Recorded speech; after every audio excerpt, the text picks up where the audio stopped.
likely going to vote. You're more likely going to have a healthy life and be an active citizen if you have engagement.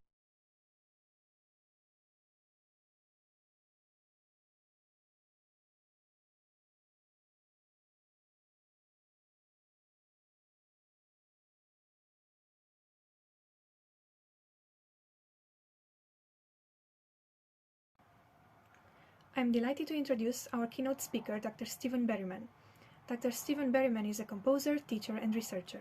He's the Director of Arts, Culture, and Community for the Odyssey Trust for Education and a visiting research fellow at King's College in London and Guildhall School of Music and Drama.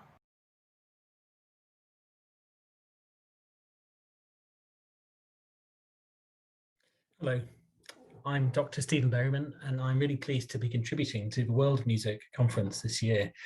And what a year, unlike any other. So I'm really thrilled that I'm able to contribute to what looks like a really fantastic program and a really fantastic array of sessions that will get us thinking quite deeply about the role of music in our lives, but also the role of music in our well-being and our creative well-being. And that's so much what I wanted to speak about in my talk.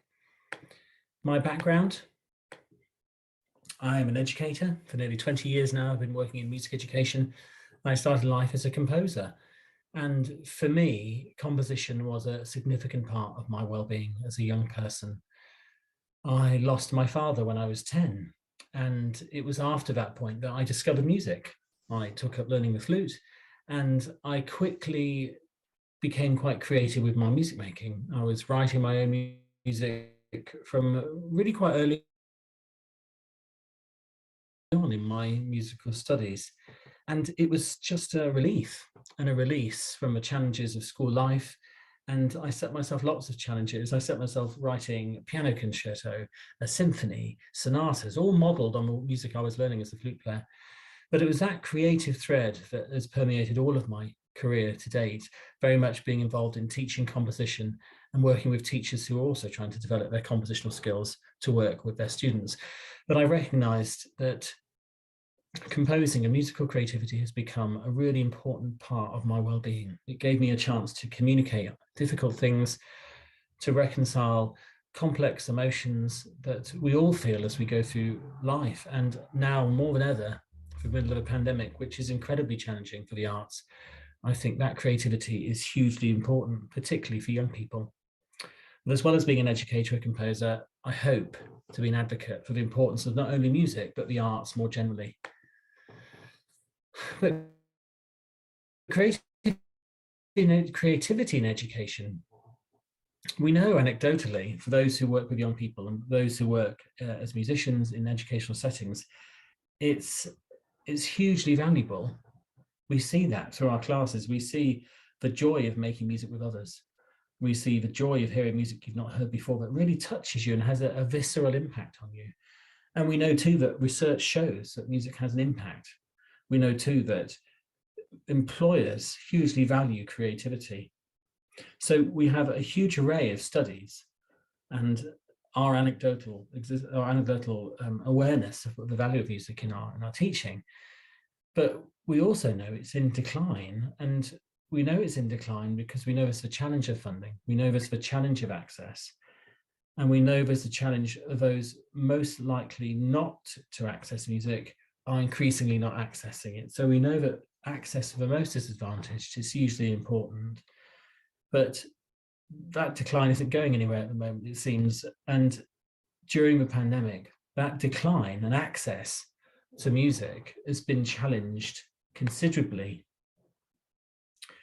But we know that arts and music make a huge contribution. We know that you're more likely going to go to university, you're more likely going to get a job, you're more likely going to vote, you're more likely going to have a healthy life and be an active citizen if you have engagement in the arts. And the Cultural Learning Alliance, which is a UK-based organisation which galvanizes the cultural educational activity of a range of organisations, cultural education in schools, cultural education in cultural settings such as museums, as galleries, orchestras. It very much champions the role, the vital role of cultural and arts education in educational settings, and its evidence and its briefings add to that ongoing advocacy to make sure that it remains an important part of a broad and balanced curriculum for young people. We know too that the Universal Declaration of Human Rights makes it a human right to access arts and culture and to be able to participate in arts and culture. We know that the contribution, when we think about our own musical lives, the contribution it's made to our own autobiographies, our own life stories is considerable. But we do know that it can enhance academic performance. We know there are studies, however small these studies might be, that learning a musical instrument can have impact on a variety of your academic achievements. So we know that it's really important. But during the challenge of the pandemic, when so much of a normal way of working has been disabled, we can't work in groups because of various regulations that prevent proximity. We can't share instruments in the way we're used to. So music education particularly has been hit by the pandemic. And it's that creative music making, that working in the group or working on your own or working with instruments, which very much typifies music education in educational settings. So in schools with young people, we couldn't do that. And research has shown, recently shared in the TES, that of all the subjects affected by the pandemic, it was the arts that had the most impact because teachers couldn't work in specialist spaces, couldn't use their instruments, we couldn't have performances. And we know that the creative industries have suffered considerably. We know that with the cancellation of huge numbers of performances, gigs, productions, not only have people lost work, but audiences have not been able to engage with a vital part of their personal lives, engaging with culture that means something to them. And I asked a group of students across 2 schools about the value of arts. What do the arts mean to them? Because particularly during the pandemic, I wanted to make the case that we need to keep the arts as a vital part of our curriculums, because without it, we're losing a valuable mode of self-expression. And you'll hear from these young people, which I'll play for you now, that for them, the arts became a vital way of them expressing their identity, but also just expressing their emotions. Well, art and creativity means to me, it's kind of like a way to express yourself without having to use words. Like trying to show like your audience something that means something to you. How like you can express yourself. You have a free pass to expressing yourself and being who you are without any limits. English isn't my first language, so I don't really do well with expressing myself in words, so I find it easier to express myself through art, like music and things like that. It's a way of expressing yourself without any limitations. Art is really important because people care about it and they use it every day. I feel like I can express who I am through it. I do piano. It's a way that helps me like to calm myself. Say if I'm bored or angry, it's like a way to calm you or relax you. To me it means like self-expression. Art and creativity is a way of living. We live through art. We do everything in a creative way, in our best way. Ever since I was like a little kid, I've always been like drawing or like playing like some sort of instrument. So yeah, I think it just means a lot to me because it's just a form of self-expression. It means a lot to me because it helps me build my confidence and helps me express myself a lot more and be who I am as a person. It's like I can do anything I want with it. It's very freeing in a way, so yeah. Art and creativity means like a unique range, like how you want to express yourself differently from others. Where I'm from, art is really, it's a passion. It's dedicated to our hearts. So other people can express their art in music, in writing, in physical art like painting, drawing, sketching, and it's just how people want to portray themselves to other people through different ranges and through this.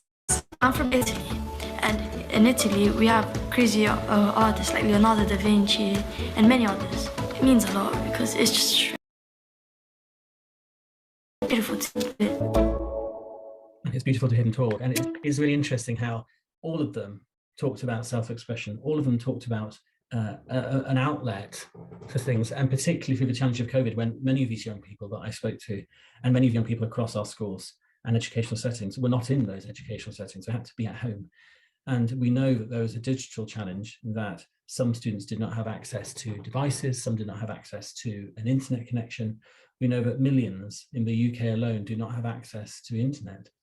And so trying to translate the way of working that we might have done in groups or through instruments into digital means was a challenge. And music probably has a lot of strength in this area, because we know there's a considerable amount of music technology and cloud-based tools, as well as many devices which enable us to make music and have been around for a while, incredibly before pre-COVID.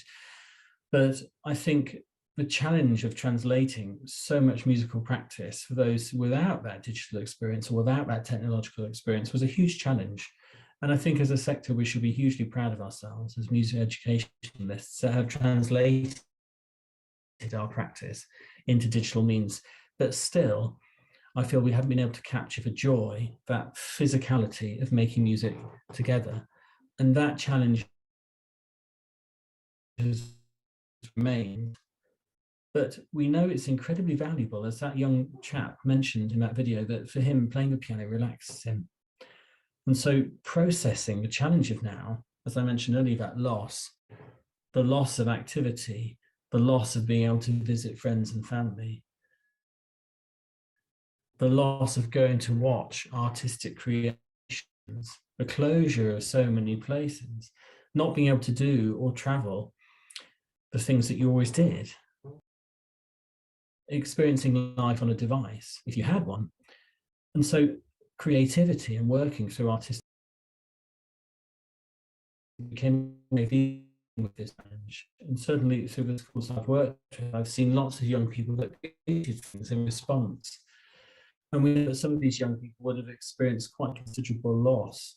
They might have lost a parent, a sibling, another member of their extended family. And so processing that was quite important. And thinking back to my own childhood, music became a way of processing the challenge of the loss I experienced, because often people can't communicate in the way that you might do when you're a bit older. You might have, or if you've got the language skills to really talk about the challenge. So talking therapy works so well with adults in some respects, I imagine, because we have the ability, many of us, to communicate.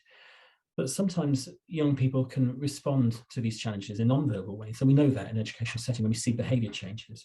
But seeing a young person create something can be incredibly moving for them and us as educators. And so we know that being a musician, creating music and playing music can help us process quite complex emotions, because this has been the challenge of the pandemic.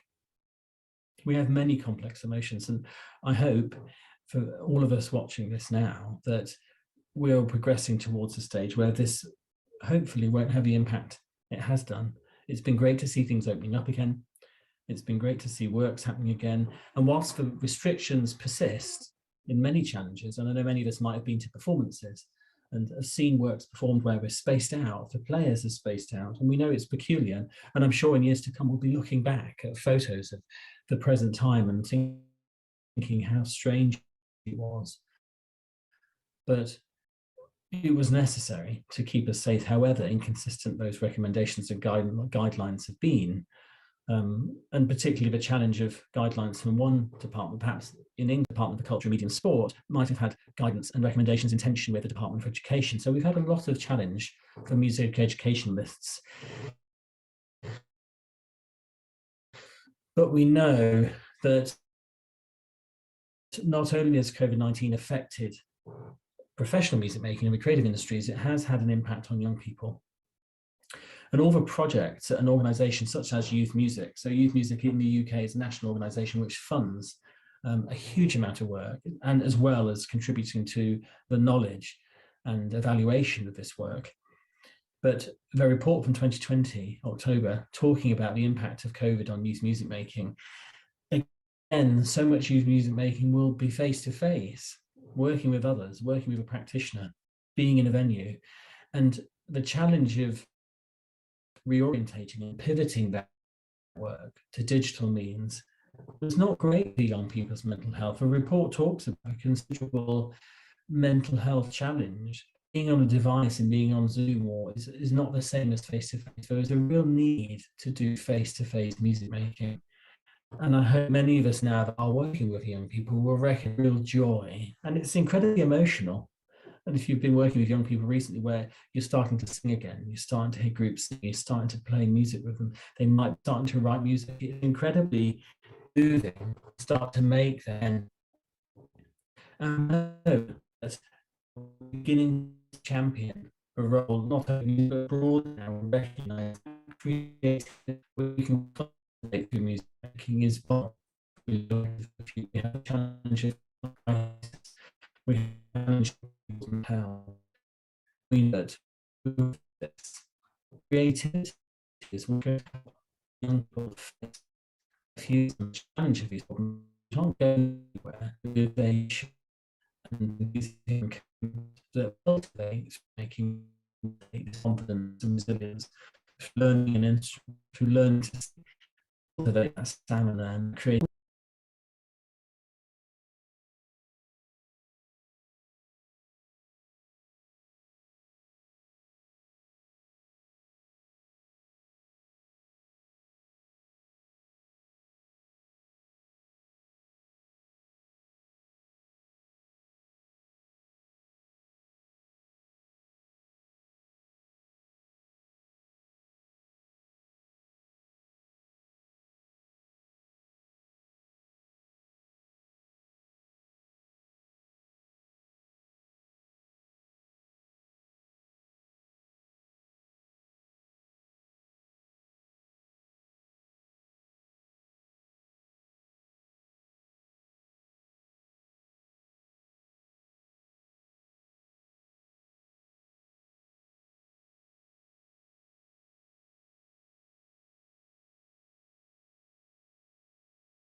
particularly our young people, will be grieving the loss of futures they may never see because of a climate crisis, which we know, which is ever present in the news and in what we see and hear and read, but also processing the loss of particular rites of passage.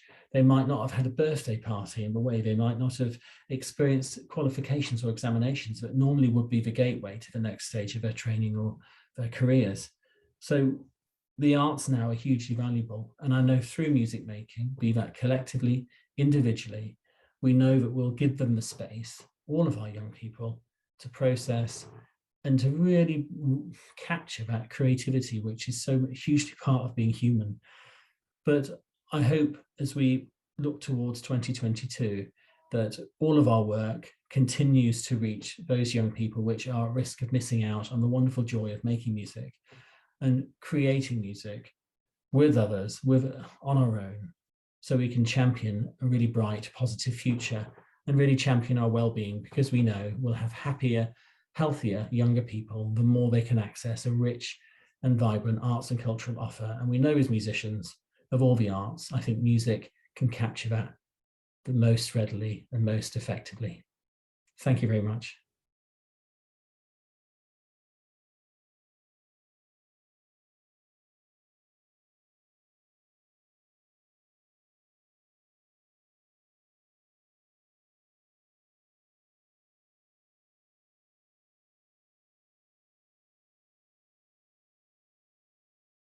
مرحبا، أنا محمد من فلسطين. بشكر المايسترو محمد الفكهاني اللي دعاني لهذا المؤتمر. الموسيقى أثرت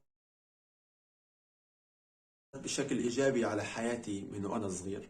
بعبر من خلال الغناء ما بداخلي من صورة حزن أو فرح للناس والأصدقاء والعالم. ولأن الموسيقى هي لغة العالم أجمع، فأنا أحاول أن أوصل رسالة بلادي للعالم. تشرفت بانضمامي لهذا المؤتمر العالمي. كل الشكر. I would like to introduce our next speaker, Cleopatra David. She graduated the National Music University in Bucharest in 2004, pursued the Master in Choir Conducting, and obtained her PhD in Musicology in 2010.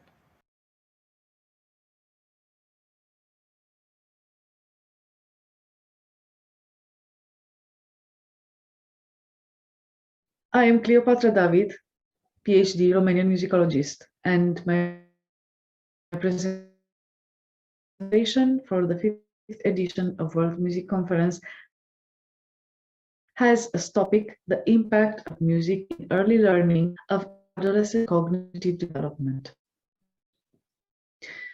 Adolescence is the time of making decisions for the entire life and the time of accelerated development.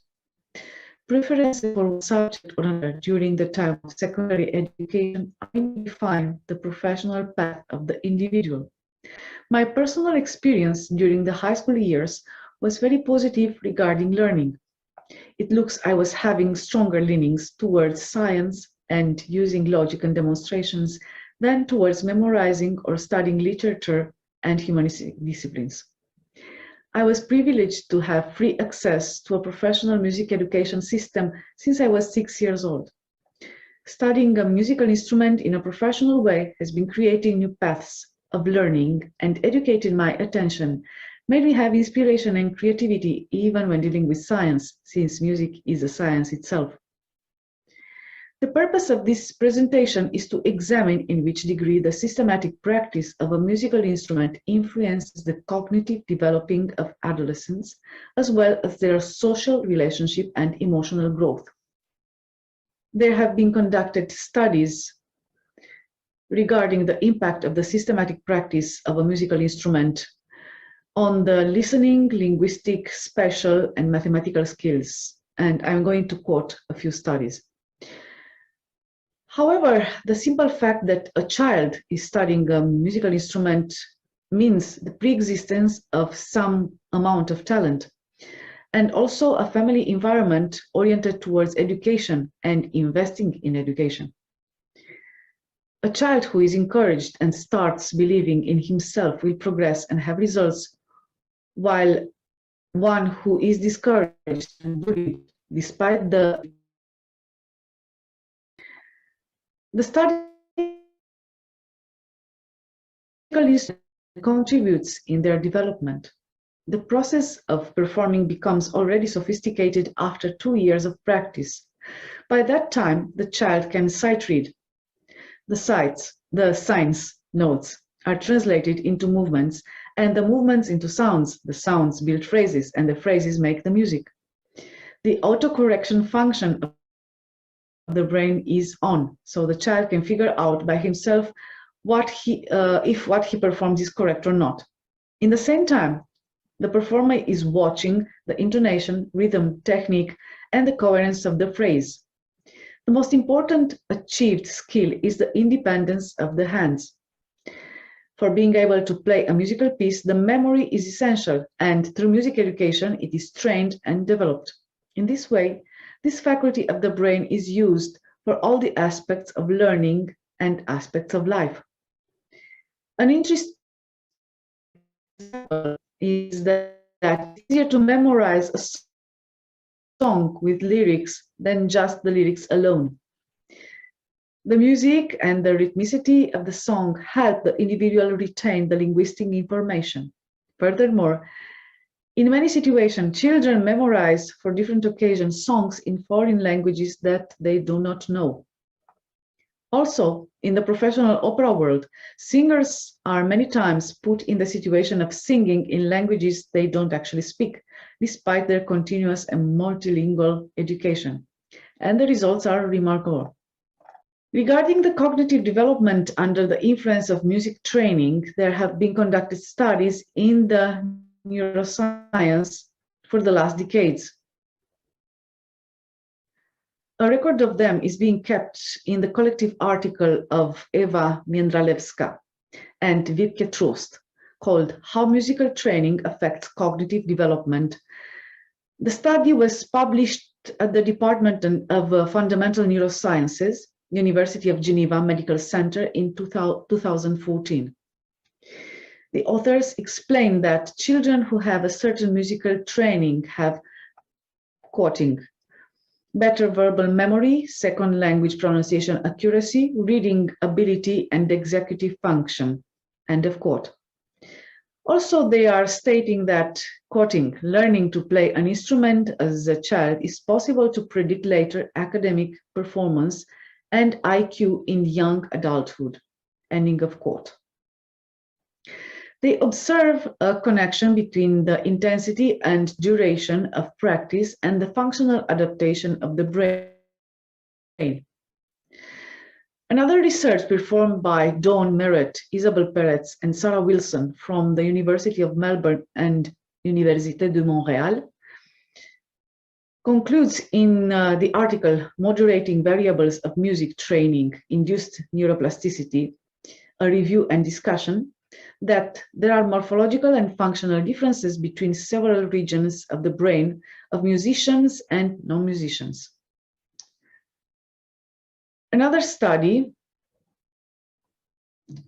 why would musical training benefit the neural encoding of speech, the opera hypothesis, published by Anirudh Patel at the Department of Theoretical Neurobiology, the Neurosciences Institute, San Diego, in 2011, states that there is a transfer of abilities between the domains of the brain.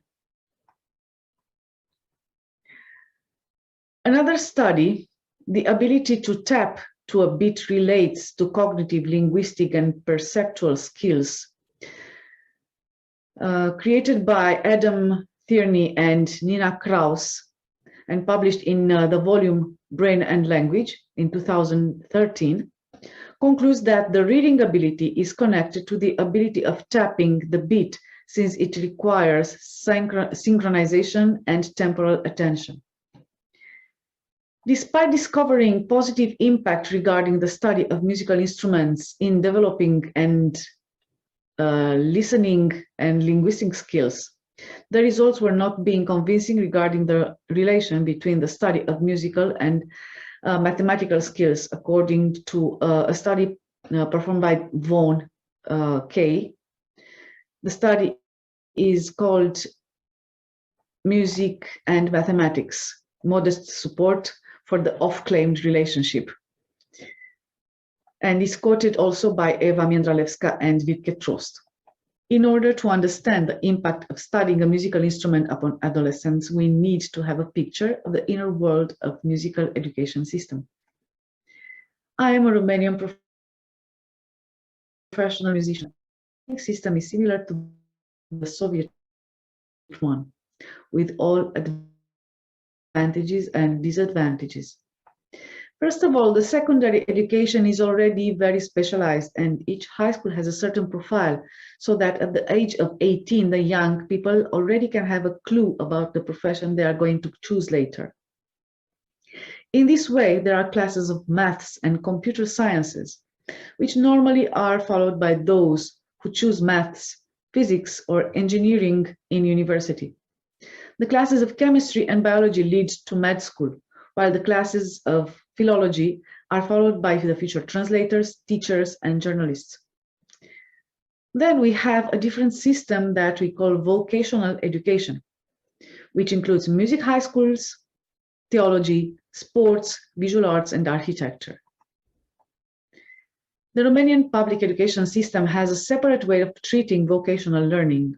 From the age of 6, there is the possibility of studying violin or piano for free in a professional way, and later also other instruments such as cello, woodwinds, or brass. Every district has a public music school and maybe also a music high school or junior academy.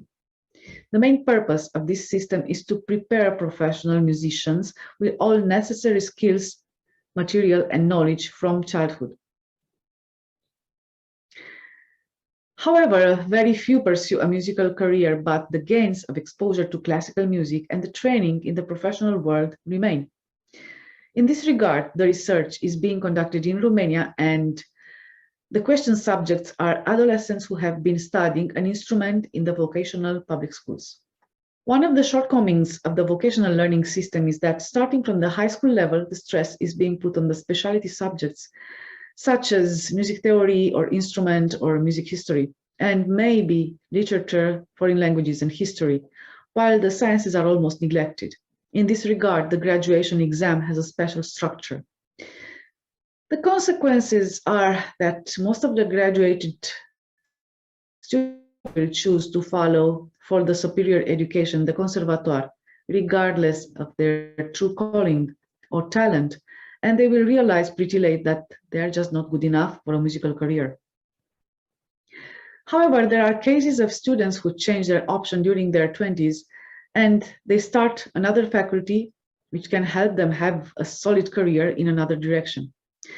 In my generation, from 100 students who started the music pedagogy section in the conservatoire, graduated only 39.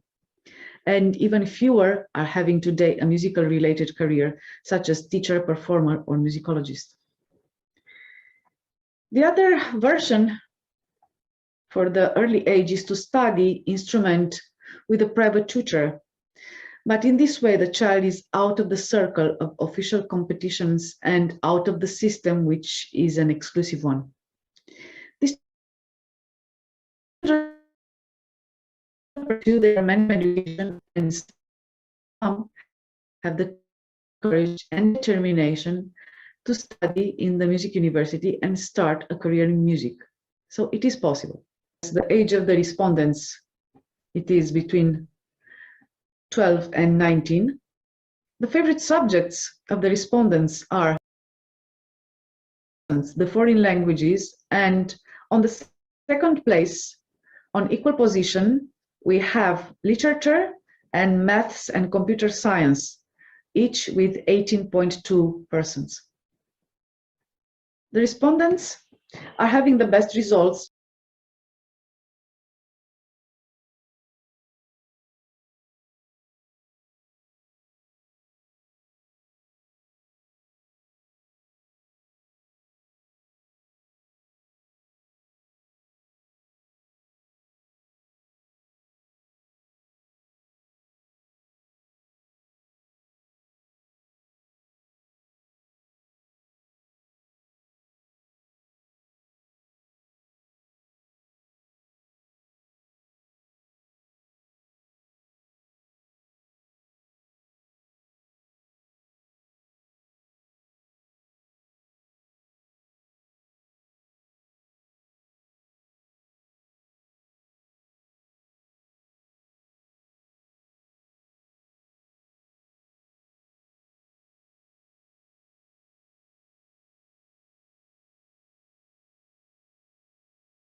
72.7 still participate to competitions, and 18.2% stopped at the age of 14 years old.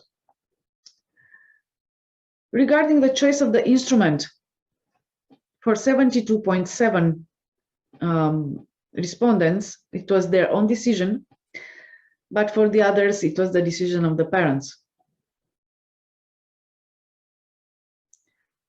The social benefits of studying a musical instrument.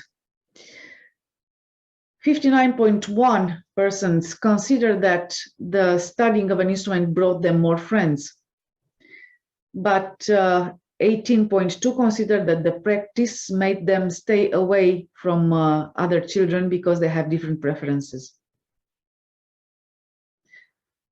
Regarding the time spent for daily practice, 63.6% practice 1 to 2 hours per day, while 13.6% study 3 to 4 hours per day. Regarding the emotional state, 59.1% consider that they are happy because they do what they like, they follow their own passion, while 27.3% are frustrated when the phrases are not going as they expect. 9.1% are anxious because they consider they are not good enough. Regarding the self-image, for 90.9%, it is positive. For nobody is actually negative. 4.5% consider they don't know, and both, it's also in the same place. 86.4% are happy with the instrument they are practicing. The others are not, but they consider it is too late to make a change. This was my presentation for the 5th edition of the World Music Conference. I hope more children will choose to study an instrument and more parents will encourage their children to study a musical instrument, since it has such incredible positive impact over their development. Thank you.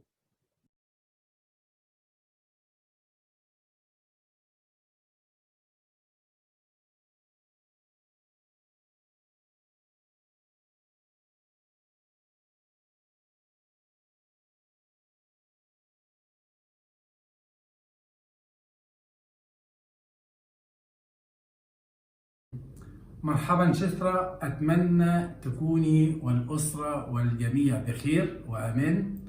أشكرك على الدعوة الكريمة لهذا الحوار، وأتمنى أن أوفق في هذا الحوار. أهلا بك. الموسيقى بالنسبة لي شيء أساسي في حياتي، لأن الموسيقى بتمدني بطاقة إيجابية وبتساعد على النمو الذهني والصفاء الذهني، وبتخليني أركز. يعني هي الموسيقى ساعدتني على التركيز في الحياة العلمية والحياة العملية. الموسيقى طبعا بتساعد أي حد، يعني أي حد يتعرض لسماع الموسيقى أو لتعلم الموسيقى بيكون لها تأثير نفسي ووجداني على النفس البشرية، فبتخلي الإنسان عايش في سلام. يعني بتحس إن الإنسان عايش في سلام مع نفسه. فالموسيقى طبعا تأثيرها القوي بتكون ذات قيمة عالية للإنسان. علشان كده بنقول إن الموسيقى تعني كل شيء بالنسبة لي.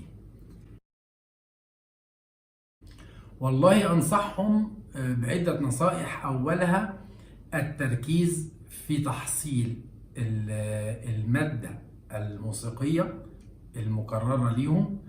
الحاجة التانية والأهم التدريبات اليومية، لابد من ممارسة يومية للموسيقى. النصيحة اللي بعد كده محاولة الاحتكاك والتفاعل في الفعاليات الموسيقية، يعني يحضروا حفلات، يحضروا أي فعاليات يكون فيها تناول خبرات وثقافات مع الغير. ومن ضمن هذه الاحتكاكات المسابقات الفنية والمؤتمرات الفنية والمهرجانات الفنية، فكل ده بيساعدهم على تحصيل وتبادل ثقافي وموسيقي مع الآخرين. وطبعا لابد أن يتلقوا دروسهم الموسيقية على يد خبراء. النصيحة الأخيرة مش هتكون للأطفال، ولكن النصيحة تكون لأولياء الأمور. أنصح أولياء الأمور اللي يقدر يكتشف موهبة ابنه لابد إنه ينميها ويثقلها، ويبحث عن حد خبير أو أستاذ خبير في الموسيقى، ويروح يعمل اختبار لابنه، علشان إذا كان فعلا موهوب واجب عليه إنه هو يدعم هذا الطفل، وإنه ينمي له هذه الموهبة ويثقلها، لأن ده هيجعل ابنه صافي الذهن، وتركيزه هيكون أعلى، ونفسيته هتكون مرتاحة، لأن وجدانه لما بيكون في سلام نفسي هيخليه في سلام مع الآخرين، وهيخليه مركز في دراسته العادية.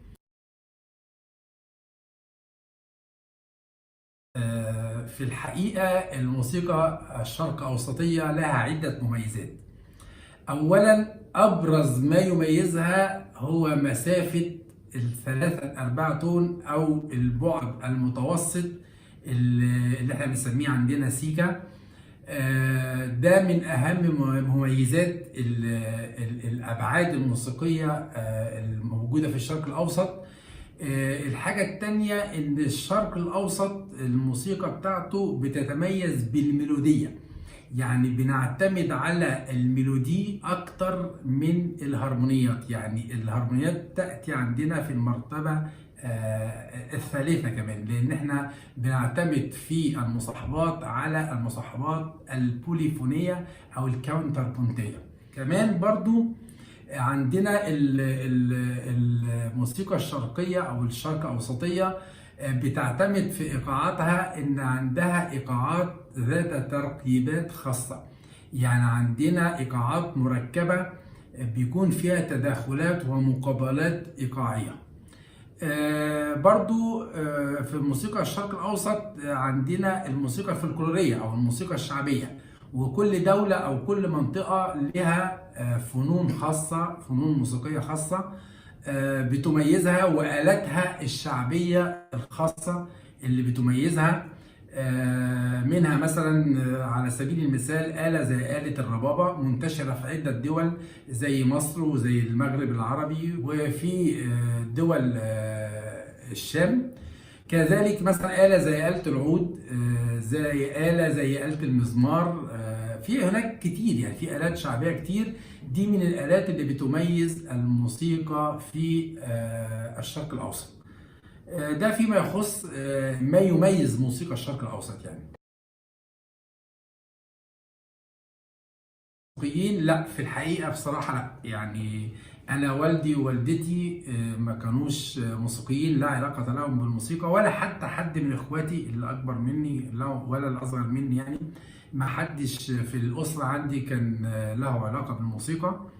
ويعني هو أنا الوحيد تقريبا في الأسرة اللي كان له علاقة بالموسيقى. ولكن في نقطة مهمة جدا، إن والدي ووالدتي لما لمسوا فيا حتة الموهبة الموسيقية دي في سن 5 سنين، كانوا ودوني لمكان مركز فيه تعليم موسيقى، إلى أن تدرجت في الموضوع ودرست بعد كده من بعد مرحلة المتوسطة. يعني أنا في الأكاديمية من مرحلة الثانوي ثم البكالوريوس. ولكن يعني أنا مارست الموسيقى في حفلات عديدة منذ الصغر. يعني من وأنا صغير كان الأستاذ بتاعي بيخليني أعمل احتكاكات كتيرة مع موسيقيين في مسابقات واحتفالات وفعاليات موسيقية كتير. فده كان بينفعني في حته ان انا واجهت الجمهور من وانا صغير، فده شجعني واداني ثقه اكتر في النفس في التعامل مع الجمهور. والله هي الرؤية هتختلف، رؤية ليا شخصية ورؤية للمؤتمر. رؤية ليا شخصية يعني أتمنى إذا كان في العمر البقية في ال10 سنوات القادمة إن أقدم أعمال جديدة، مؤلفاتي الخاصة، وأنا إن شاء الله أأمل بما إن تم منحي كقائد شرفي لكي كلاسيك أوركسترا في كوريا الجنوبية، أأمل إن شاء الله قريبا إن أروح كوريا وأقدم بعض المؤلفات بتاعتي على الأوركسترا الكوري. تمنياتي بالنسبة للمؤتمر في ال10 سنوات القادمة إنه يزداد انتشارا ويزداد أهمية، خاصة إن رعاة المؤتمر جهات معتبرة وأشخاص معتبرين، وهو أهدافه سامية وأهدافه كويسة يعني. فأتمنى دعم المؤتمر من الآخرين علشان في خلال ال10 سنوات القادمة يكون المؤتمر من أهم المؤتمرات على مستوى العالم. في النهاية أشكرك دكتورة شفرة، وأتمنى أكون وفقت في الحوار معك، وإلى لقاء آخر. السلام عليكم. ما هي الحفلة التي لا تنسى حتى الآن؟ يعني في الحقيقة هي مش حفلة واحدة، هما أكتر من حفلة، ولكن مثلا أنا مرتبط ذهنيا عندي أول حفلة كنت لسه صغير، كنت 5 سنوات، وما كانش موجود متوفر آلة الأورج. كنت في الحفلة دي هعزف أورج، وآلة الأورج ما كانتش موجودة، والأستاذ اضطر يستعير آلة أورج من أستاذ تاني محترف، فكانت الآلة كبيرة، حجمها كبير عليا، وأنا كنت عندي تقريبا 5 سنوات ونص أو 6 سنوات. وعلشان اطول الاورج كنت انا قصير كده، حجم صغير على الستاند بتاع الاورج، فحطوا لي زي ستاند صغير وقفت عليه وعشان اعرف اطول الاورج، وكان طول الحفله بعزف والاورج اعلى مني كده، فكان ده من الحاجات اللي انا فاكرها كويس جدا. من الحفلات برضو اللي ما انساهاش الحفلات الخاصه في الاوبرا، لما عملت حفلات في الأوبرا في ذكرى وفاة عازف الجيتار عمر خورشيد. برضو من الحاجات المميزة جدا إن أنا كنت ساهمت في أوبريت كان معمول بمناسبة مرور 25 سنة على إقامة دولة الإمارات، اللي هو اليوبيل الفضي، غالبا كان سنة 1996، وده كان من الأوبريتات الهامة اللي عملت فيه مجهود كويس وتم تكريمي فيه. يعني هي دي الحفلات، لان هي ما بتبقاش حفله، يعني بيبقى الواحد اكتر من حاجه مرت عليه بيعتز بيها، او يعني بيبقى مبسوط ان هو عملها يعني. في الحقيقه انا بدايه بس المؤتمر الموسيقى العالمي انا شاركت فيه في النسخه الرابعه السابقه اللي هي 2020، وقدمت احد مؤلفاتي كان سماعي حجاز ثلاثي النغم، والمؤتمر كرمني واداني شهاده مشاركه. ثم في العام ده 22 تم اختياري كسفير دولي للمؤتمر. المؤتمر انا شايف ان هو له افكار مميزة، بيدعم الشباب وبيدعم الأطفال، بيدعم جميع الموهوبين من جميع دول العالم. اللقاءات والحوارات اللي بتحصل فيه بتدي دفعة للمشاركين، سواء كان من ناحية الفكرية والعلمية أو سواء من ناحية الممارسة. يعني هو المؤتمر بيدعم الشباب في النسخة ال5 تحديدا، بيدعم الشباب والأطفال دعم كامل، وده احنا واجبنا كسفراء للمؤتمر ان احنا ندعم المؤتمر بحضور ونشر فكر المؤتمر على مستوى العالم، وحضور مشاركين واحضار مشاركين للمؤتمر ليتم الفائده ويحصل توازن موسيقي بين الاقطار المختلفه او بين الدول المختلفه.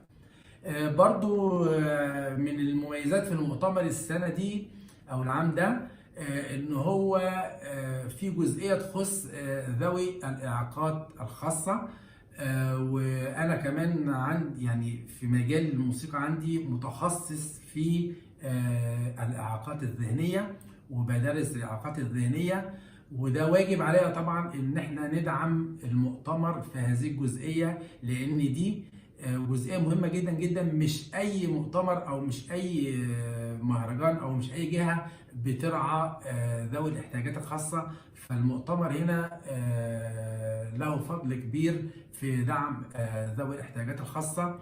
وبخص بالشكر طبعا الدكتوره شثرة على ترشيحي كسفير للمؤتمر، وارجو ان الترشيحات اللي جت من خلالي سواء كان المشاركين من الامارات او من الكويت او من مصر او من المغرب او من سوريا، انا قدمت مشاركين كتير من عده دول، ارجو ان المشاركات دي تكون قيمه وبتثري العمليه التنظيميه في المؤتمر.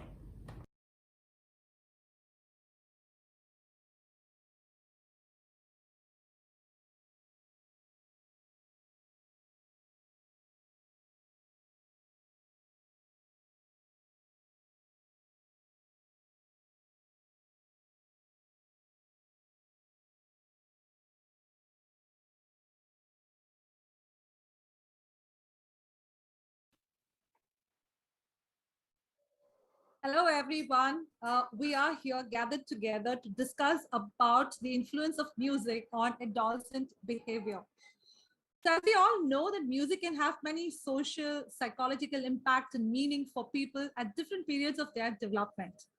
And it could be in the form of a mother's lullaby, an artist's exploration and expression, a performer's dream and profession, a listener's passion and leisure, a social setting's ambience, and a signifier of ritual. So music is actually a resource of considerable intellectual, artistic, cultural, technological, and economical breadth and depth. So billions of dollars are invested in and generated by music across many domains like the arts, entertainment, education, and science.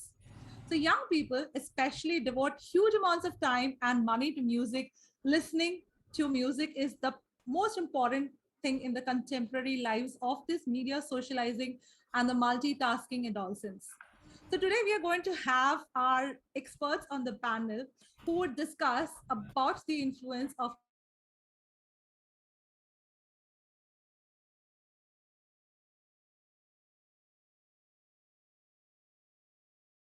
Orchestra El Mokayem, which is a teenagers orchestra located in the Borj El Shimali Palestinian camp in Tyre, Lebanon since 2018.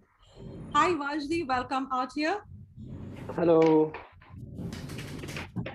We have with us Maestro Shashank Subramanian, widely acknowledged as the legend of the flute, is a Grammy-nominated renowned exponent of the bamboo flute from India and specializes in Indian classical music.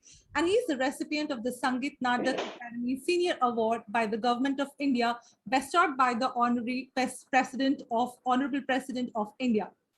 Hi, Shashank. Welcome. Hi. Nice to meet you all and be with you today. Thank you so much. And last but not the least, we have Michelle Yeung.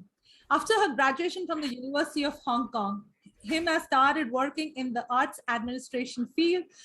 Michelle has worked at the Metropolitan Youth Orchestra of Hong Kong, curating educational music programs for children and adolescents. And she's established and managed the very first orchestra for autistic students, Music Angel Orchestra, and the True Color Symphony under the PMA Music Foundation. Hi, welcome, Michelle. It's great to have you. Hello everyone. And I'm Saji Varghese, been on the TEDx platform twice, and I'm also a Karmavir Chakra Award winner, and also the founder of Leaders in Lipstick, a program exclusively for empowering the women leaders across the globe. So here we are today, and I'm sure you all are going to be enjoying this insightful panel discussion. So I'm going to start with Emily. So as we all know, in this current pandemic, especially because we know that there has been a lot of stress that's coming up. And so emotional regulation, or let's say coping up for many children, for many adolescents, have been a tough task because there has been less amount of socializing, no schools, no colleges, and being confined to the four walls. So how do you think that music is a resource that can fulfill some of the emotional needs of these adolescents? What's your experience with the adolescents with respect to this? Emily, you're on mute. Yeah. Thank you for having us. Sorry about that. Of course, this has been a very, very difficult time for youth in general, and for especially for teenagers who have just been extremely isolated. They missed a year of school, as you said. And at this time, friends are everything to that age group. And so not being able to socialize with friends, I think, was very hard. And of course, we work predominantly with low-income youth, especially immigrant youth from Central Mexico, Central America, the Latino world. And so it was a very tough time. I will say that our classes went online. We do both theater and music. And I felt that the opportunity for youth to come together and create together was so important for them. Of course, music is very difficult to do on Zoom. You can't really play together, which is the whole point of doing music together because of the technology. But many times the students had an art outlet where they just really wanted to talk and be together and connect and talk about music, talk about what they're listening to. I thought the art creation was so important to create a thread between them. And sometimes it felt a little bit like shouting into the wind with Zoom, but I know from our classes, the attendance was particularly good and very strong. They showed up every week to talk and be together and make ideas. And so I think music and we do a lot of theater in general was a big, big help to students who were isolated at home. Thank you. Thanks, Emily, for sharing that. So, Michelle, you are also with a lot of youth around. So what's been your experience in this last 18 months with the adolescents? What kind of behavior did you see in them, or especially when you are dealing with them online? Yeah, I agree with Emily that music is certainly a very good way for helping them to overcome some loneliness. And so, as we all know, for the students in the lockdown, they're just staying home. And I found that they actually have more time to practice on the instrument than before the pandemic. And for Hong Kong, we love to take music exams. So I have a lot of students who had a great lead in the music instrument level. And then just during the quarantine time, they are just like practicing nonstop, and then maybe they just lead from like grade 5 to grade 8 within a year. And not only they are keen to practice on their instrument, they also have some time to play with their siblings and even create their music, because they're not allowed to like go out and maybe not allowed to play any like outdoor activities. So I also noticed that some of them start creating music at home. Like they start on making music production using some software, maybe creating beats and rap and covers. There's so many during the time. And we also, like in the Metropolitan Youth Orchestra, we also initiate like ask them to maybe record a track on their part at home, and then we assemble them together to create a Zoom video for a virtual orchestra. And they love the idea, like and then or even suggest to add message to cheer up the community, some health workers. So I found that music is actually a great tool to bring them together in this hard time. So rightly said by Michelle and Emily. So Shashank, what's your take on, especially with the behavior, the music in the current contemporary, especially in the pandemic, in the last 18 months or so? What's your experience been like? India had some very hard lockdown that, I mean, we've never witnessed in the history, at least my immediate history. So it came as a shock to so many. And especially Indians have very small homes. Not too many of them have luxurious homes, so as you know, and so it meant that everybody were clustered together in very small spaces.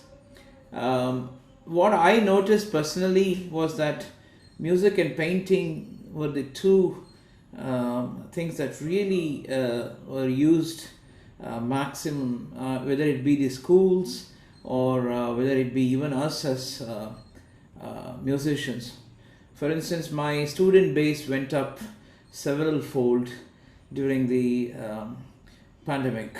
So a lot of them who didn't have time for music came to me and asked me, can I do some music with you? And that was one thing. And then again, I'm a part of this program in Europe and also India, where I play for school children and college students and even primary school children. So in every one of the concerts that I played for them from my home, we had a maximum attendance and very inquisitive children who really wanted to hear music. They had done a lot of research on the music before they attended the concert. So we had overall kids, I think, were more connected to music than ever before. And that trend, even today, though the schools have started opening up, and even today the number remains pretty high. The children are absolutely connected to music and painting. These are two things I saw even in my own children.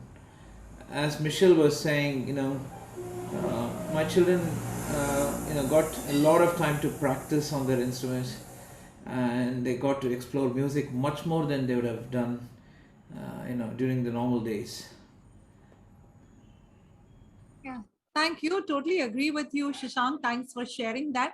So Wajdi, tell me about your space or the part of the world where there's so much of unrest that is going on in that part of the world. So how do you think music has a role with the adolescents out there? What is it like, the space out there in your world out there? So I mainly work with the children, adolescents from Mukhayyam Burj al-Shimali, which is a small camp for the Palestinian refugees, mainly with the difficult economic conditions. So we start this orchestra project that we bring the instruments for the kids, and we start to learn, teach them how to play music. And after like 2 years, 3 years, we have this group and this orchestra working. The pandemic, it was a hard time because in this difficult economic condition, not all the students have these cell phone or iPad or tablet, and even the internet connection was so bad. So we tried to bring them these tablet and iPad, and it's take like 3 months. So I didn't see the children for 3 months first. Then we started this program online. And I figured out that we can benefit from this to know each other more. In the rehearsal orchestra, we don't talk so much, mainly we play. As Emily said, we talk a lot in the Zoom meeting when we start this. And we give a big part for the music theory, which we don't have also much time in the orchestra to do it when we was practicing. So we make like for 1 year and a half, It's an online full program for music theory. The kids learn a lot, of course. They start to send question. Some students that they are like neighborhood. They meet. They talk about what we talk in the Zoom meeting, and they start to give also like a suggestion or a request. So when we will back, we will play this song. When we will back, we'll play this song. We should know this the background about the instrument, everything. So it was a good experience, especially that the kids like make a very big progress in using technology. So in the first meeting, there was like how to turn on Zoom, how just to put the mic to mute and unmute. It was a problem for them, especially they are not too big, so they are like from 8 till 11 years old. So, but at the end, they are making the meeting alone. They can use technology very well. They even create a website for this theory classes. And yeah, it was a good experience. And what I see also that they have a lot of time that they just don't use it. And during the pandemic and through the orchestra, they use this time in a very intensive way. So yeah, always music bring them together and make them friends, you know. So yeah, that's it. Thank you. It's glad to know that everyone's making the best use of whatever is available and trying to be innovative and do more things. And like Shashank rightly said, that this has been something we have never witnessed before. And to see what it's giving out, it's amazing. So we never knew that there would be so many people who are interested, but because of lack of time, they would have not approached. But then now today it's accessible. People come over Zoom, as you said. Internet, no internet, people are still wanting to be there, learning tutorials and so many things. So Michelle, this question, because that you are dealing with a lot of adolescents, I would like to check with you, what has been some of your experiences when you have witnessed any kinds of behavioral changes due to music in adolescence? Do you think that there is some kind of change that a child goes through when they accept or embrace the music around them? I would say there's certainly a lot of positive impact on adolescents with music. And one example I'm very impressed and it touched me is that when I was organizing a performance and some rehearsals in the True Color Symphony, which is an inclusive orchestra that we incorporate people maybe from different abilities. Some of them are visually impaired, hearing impaired, autistic, or physically challenged. And we try to include like everyone in the same orchestra. And there was a student that she came very confidently and saying, okay, I play the violin very well. So we asked him to take care of another lady who is a blind girl playing the violin. And then when they play together, I think they have experienced how to do the thing together. For most of the time, maybe the boy think that, okay, he comes to help the girl. But then turns out that he found that, oh, actually what the girl has taught him is more than what he offered. For example, she memorized every notes on the score. And then she also played very well and then mastered the instrument.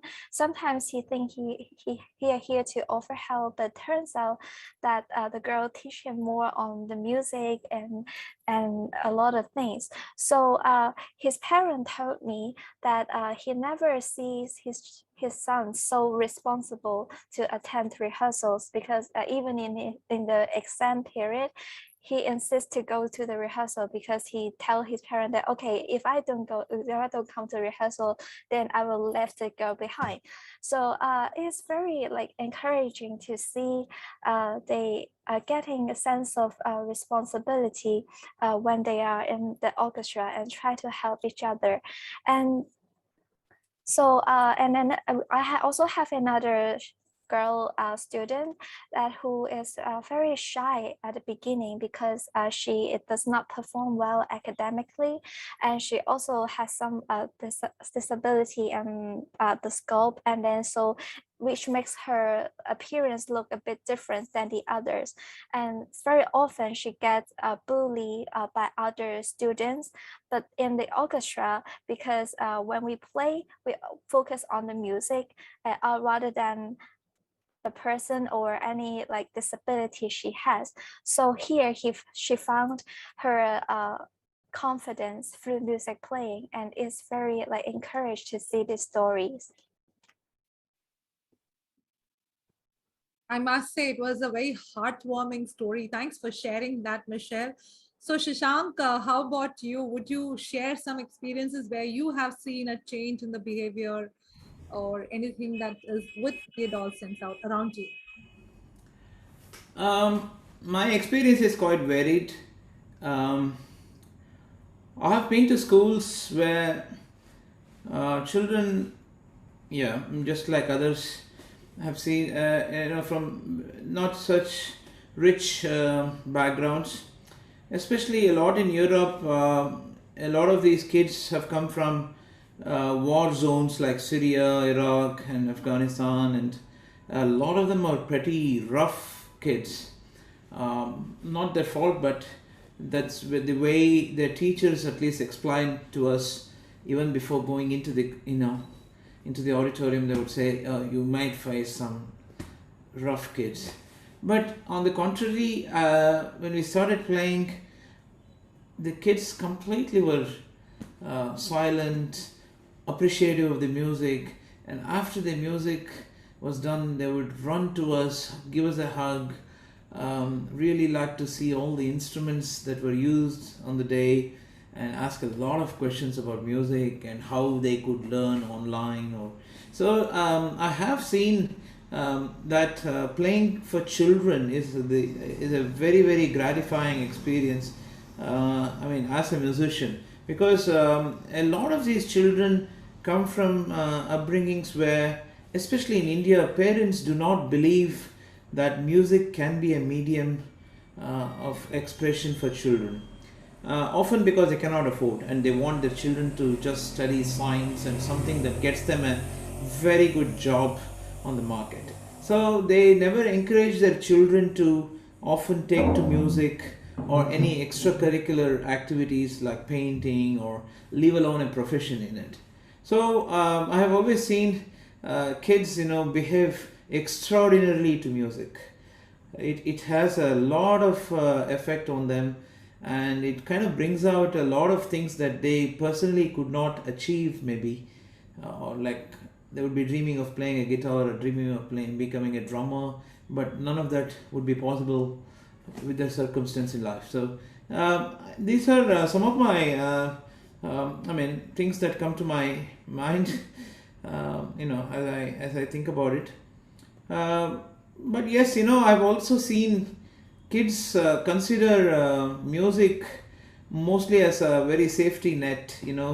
It's one way of expressing themselves, either to take down their anger or get anger about something. Music could be a very handy tool that does not hurt others, but they could really have on their hand to express themselves.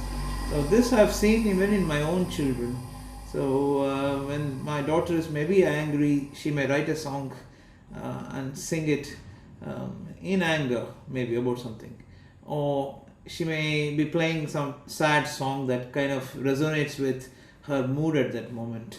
So I have come across all these kind of reactions in children, and I do believe whether there's a scientific evidence to this, I don't know, because I've not studied in detail all this, but my immediate experience with children is this: they're mostly ecstatic when they hear music. Music is something that two friends of the same age connect immediately to, especially if they're listening to the same songs or the same artists, and they have such good music to exchange between them. It kind of connects, makes a quick bonding between two children or the age group. So music has some terrific effects on children, certainly. Thanks so much, Shashank, for sharing that. Wajdi, I'm just going to come to you, checking on with the same thing as to what kind of changes or you have observed in adolescents' behavior when they were introduced to music. What's your experience around that? Yeah, so there are some individual stories, but I want to talk first about like in general what I see in the orchestra. So when we start like for the first 1 month or 2 months, we set the rehearsal at 10. Kids are coming at 11, 11 and a half. You know, they don't have any sense of respecting time, of discipline, of anything from that. So after like 6 months of practicing, it starts the routine to take place. So they are coming before the time. They are like putting their chair, and they enjoy doing these small things just to put the chair in order. Then I come and no, just this one should be here. You play this instrument, you should stay here. So after a while, we just like noticed some students that have this leadership and they just come and organize the other student or the other before even I came or any social worker came to work with them. So this is one from the thing that the music gives to the kids. It's respecting time and respecting the discipline. Another thing that the people or the kids that I work with really need this, and music like bring them what they need. It's about self-esteem and how they can be proud of what they doing. So especially in this region or in the Arabic Islamic region mainly, music it's some kind not very how to say it, they don't like children to play music or sing, especially in big groups, because this is have some religion issues. So first the kids was like they come into rehearsal and shy of what are they doing. Yeah, now it's the opposite. They just taking picture with their instruments and putting on social media, and they always like walk proud in the street having the guitars or the violin with them, and they enjoyed people asking them how do you play music, what is this instrument, and explaining about this instrument. So also music gives them something to be different or to be like more proud and have self-esteem higher. Another thing that the music do it. My colleague now talk about some rough students, he called them. So yeah, all kids have these. They have tendency to break thing and make some noise, and they are children anyway.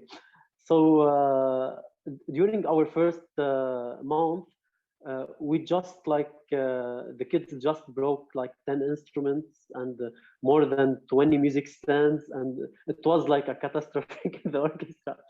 But now for 2 years and a half, they didn't bring any instrument. We just sent instrument to tune, not to fix. They just like take care of their instrument. If the instrument like just have a small scratch, they come to say sorry, I didn't. It's not my fault. It's my small brother do it or something like that. So the music gives them something to care about, and this just reflect in how they care to each other, how to care to their small brothers.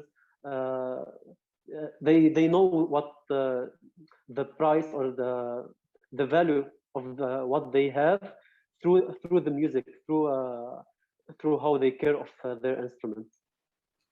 That was a very valid point you said. You know, music helps to increase the self-esteem in the child, and that's so very important. And with that, I'm coming to Emily. Like, we know there's so much noise about the mental health and how majority of the adolescents go through a lot of mental health issues. So what has been your experience, the way it has manifested in the actions and the behaviors of the adolescents when music was introduced to them? Well, I'm going to talk a little bit about theater because that's predominantly what we do. And first of all, I want to say it's so inspiring to hear your stories from all over the world, and just to remind us that adolescents are the same everywhere, no matter what their culture is. It's they're such a unique population of people, adolescents, because they're discovering themselves. They're learning who they are. They're individuating from their parents, and they're starting to think about their lives as adults, and they're starting to discover their passions. And very often their passions include music, theater, being professional artists. And as Shashank said, a lot of parents aren't so excited about their students becoming artists, professional artists. They don't always see the pathway there. So one thing we do is really provide the pathway for students to become professional artists. And in order to do that, we create theater that speaks directly to their own sensibilities, especially their mental health sensibilities. So we create shows about things that adolescents are thinking about. We, for example, did a tour about teen suicide and teen violence. We've done shows about immigration, which is a very big issue here in the United States, especially youth from Mexico and South America. They're treated unfairly, I believe. And so we created shows from that population about that experience. Students are very concerned about climate change, and this is something that's causing them a great deal of anxiety. There's a lot of gender exploration here in the United States, and they're thinking a lot about gender roles and gender identity and sexual identity. So all of these things are whirling around the mind of the adolescent, and they need a way to talk about it in a contained, safe space where people accept their feelings and their ideas. And for us, theater is such an ideal way because, as you talked about, both of you who lead orchestras, the ensemble, the togetherness of students coming together to work together and create this sense of responsibility and accountability for each other. If I don't know my lines and it's your turn to speak, you're going to fall on your face. So they learn how to talk to each other through theater by exploring ideas that are bigger than themselves and outside themselves. So this is true for music too. I just think the arts are a wonderful place for people to explore their mental health in a safe and contained way, because artists are very sensitive people, young artists especially, where they feel things deeply. They tune into their emotions deeply, and sometimes they are more fragile or sensitive than students who are not as, artistically minded. So by having opportunities to bring students together and youth together, it's a very magical thing. And I have seen so many children transform before my eyes just because we provide a safe space for them to be creative, explore the issues they want to explore, and work together as a group and support each other. That's so well said, especially in terms of the mental health. There's a point that I recently read in, as we talk about the positive influences of the music on the behaviors of the adolescents, there's one genre of music, let's say a gangster rap or many other music, which sometimes gets into a different space, not like a positive influence, but the other kind of an influence. So what do you think we should be creating? What kind of music so that we ensure the adolescent group is having a more positive impact with music and, not getting into the space? Like, for example, even as you talked about gender, I know for sure that they would say, the research says that the girls get into more for emotional listening to music, and the boys get into more for being socially being there.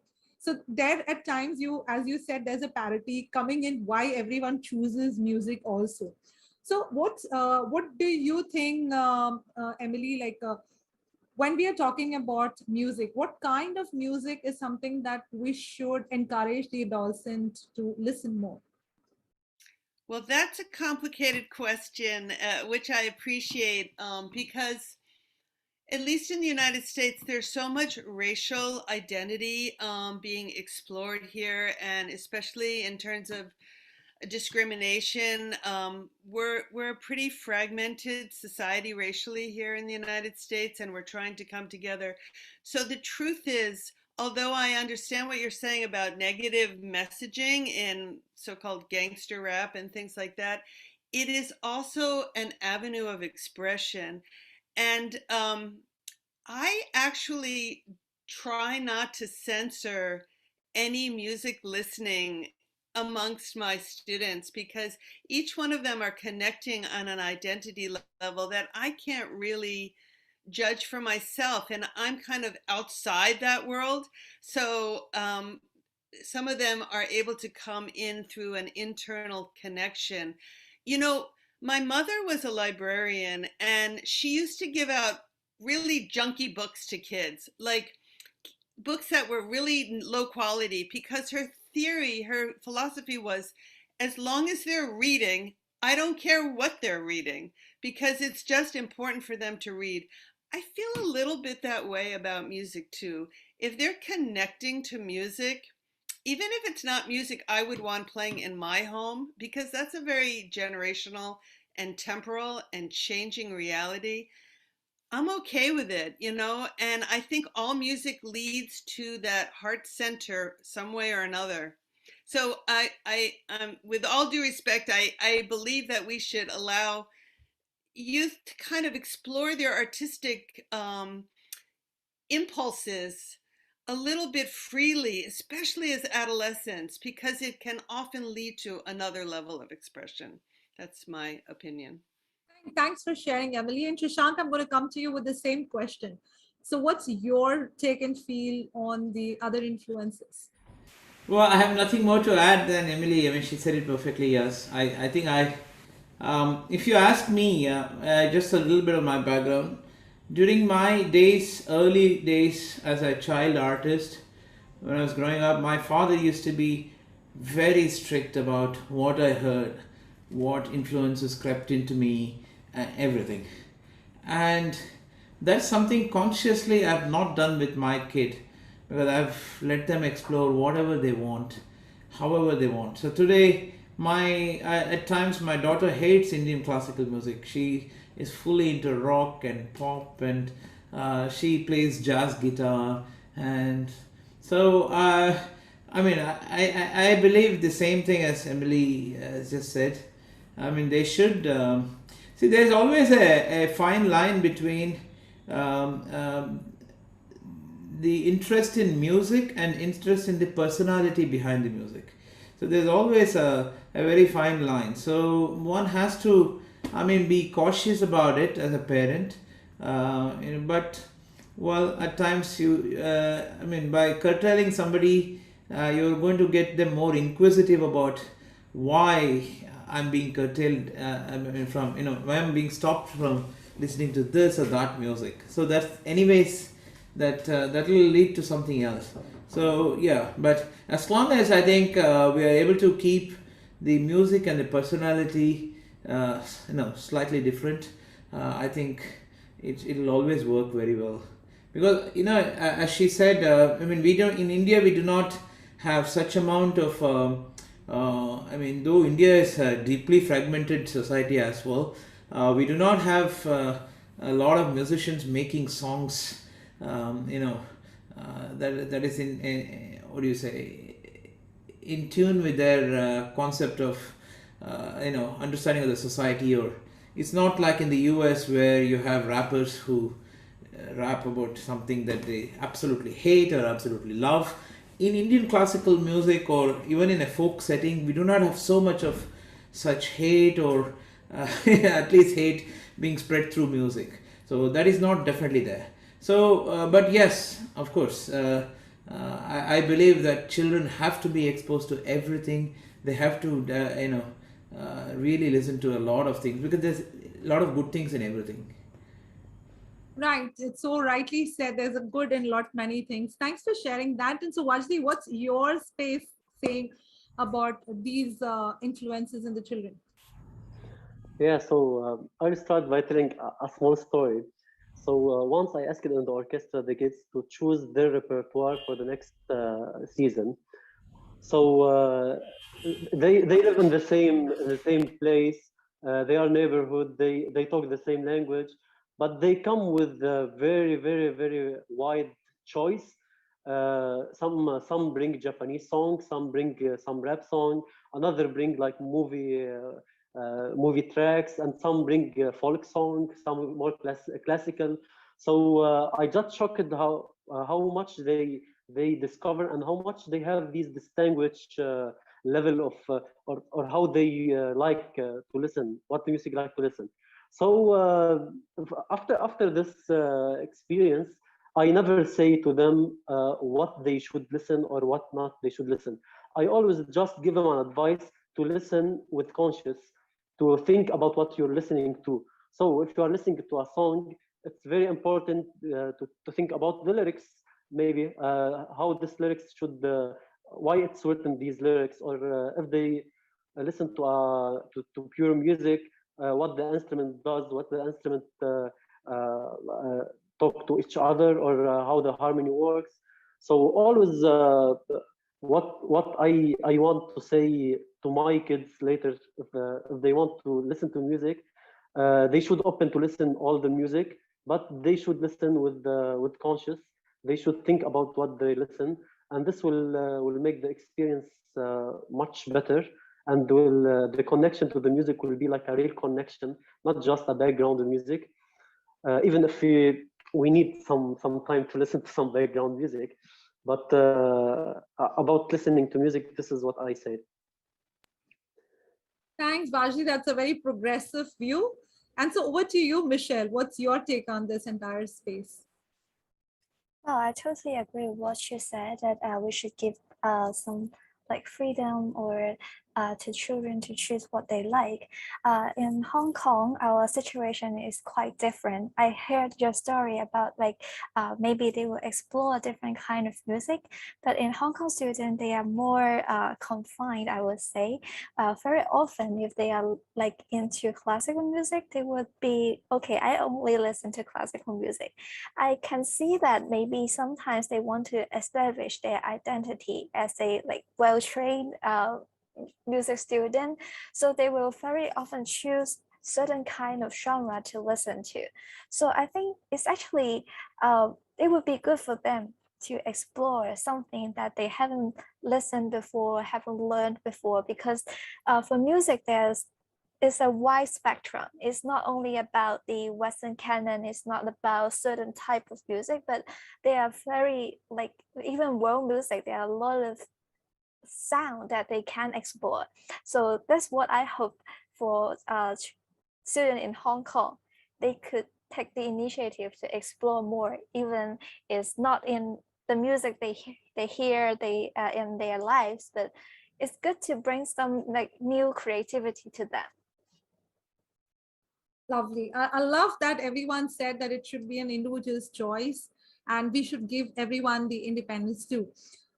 Very lately, when my 20-year-old firstborn, he would have some sleep issues, and he got into some kind of trance music, which kind of induces him to sleep. And he kind of got so hooked onto it, and he would really need that to get him into sleep. So I kind of understood, and eventually his pattern of sleep got set in after listening for some time that music. And I was like amazed that, of course, music can do such wonders, and it can put you to sleep. Because that frequency impacts with your alpha, beta, theta, whatever state it is. So that's amazing. So this question is for all of you, and I start with Shashank.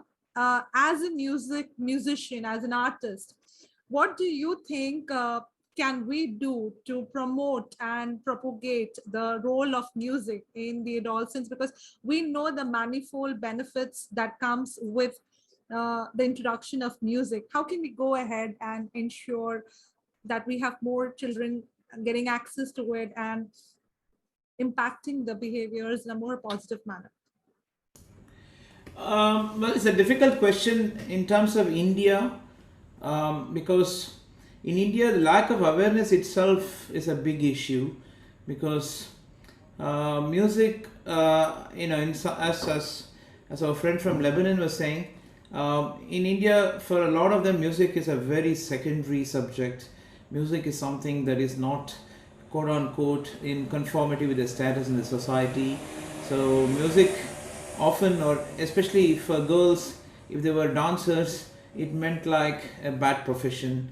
It was not the right thing to do in a family, in a very respectable family. So people have now, I think, come through all these filters and begun to appreciate music for what it is. So we have come a long way in India, and we still have a long way to go, because I've literally played more than 1,000 concerts for children here, and the one thing that I strikingly notice is a lot of parents do not even know what really music is about and why they need their child to learn music.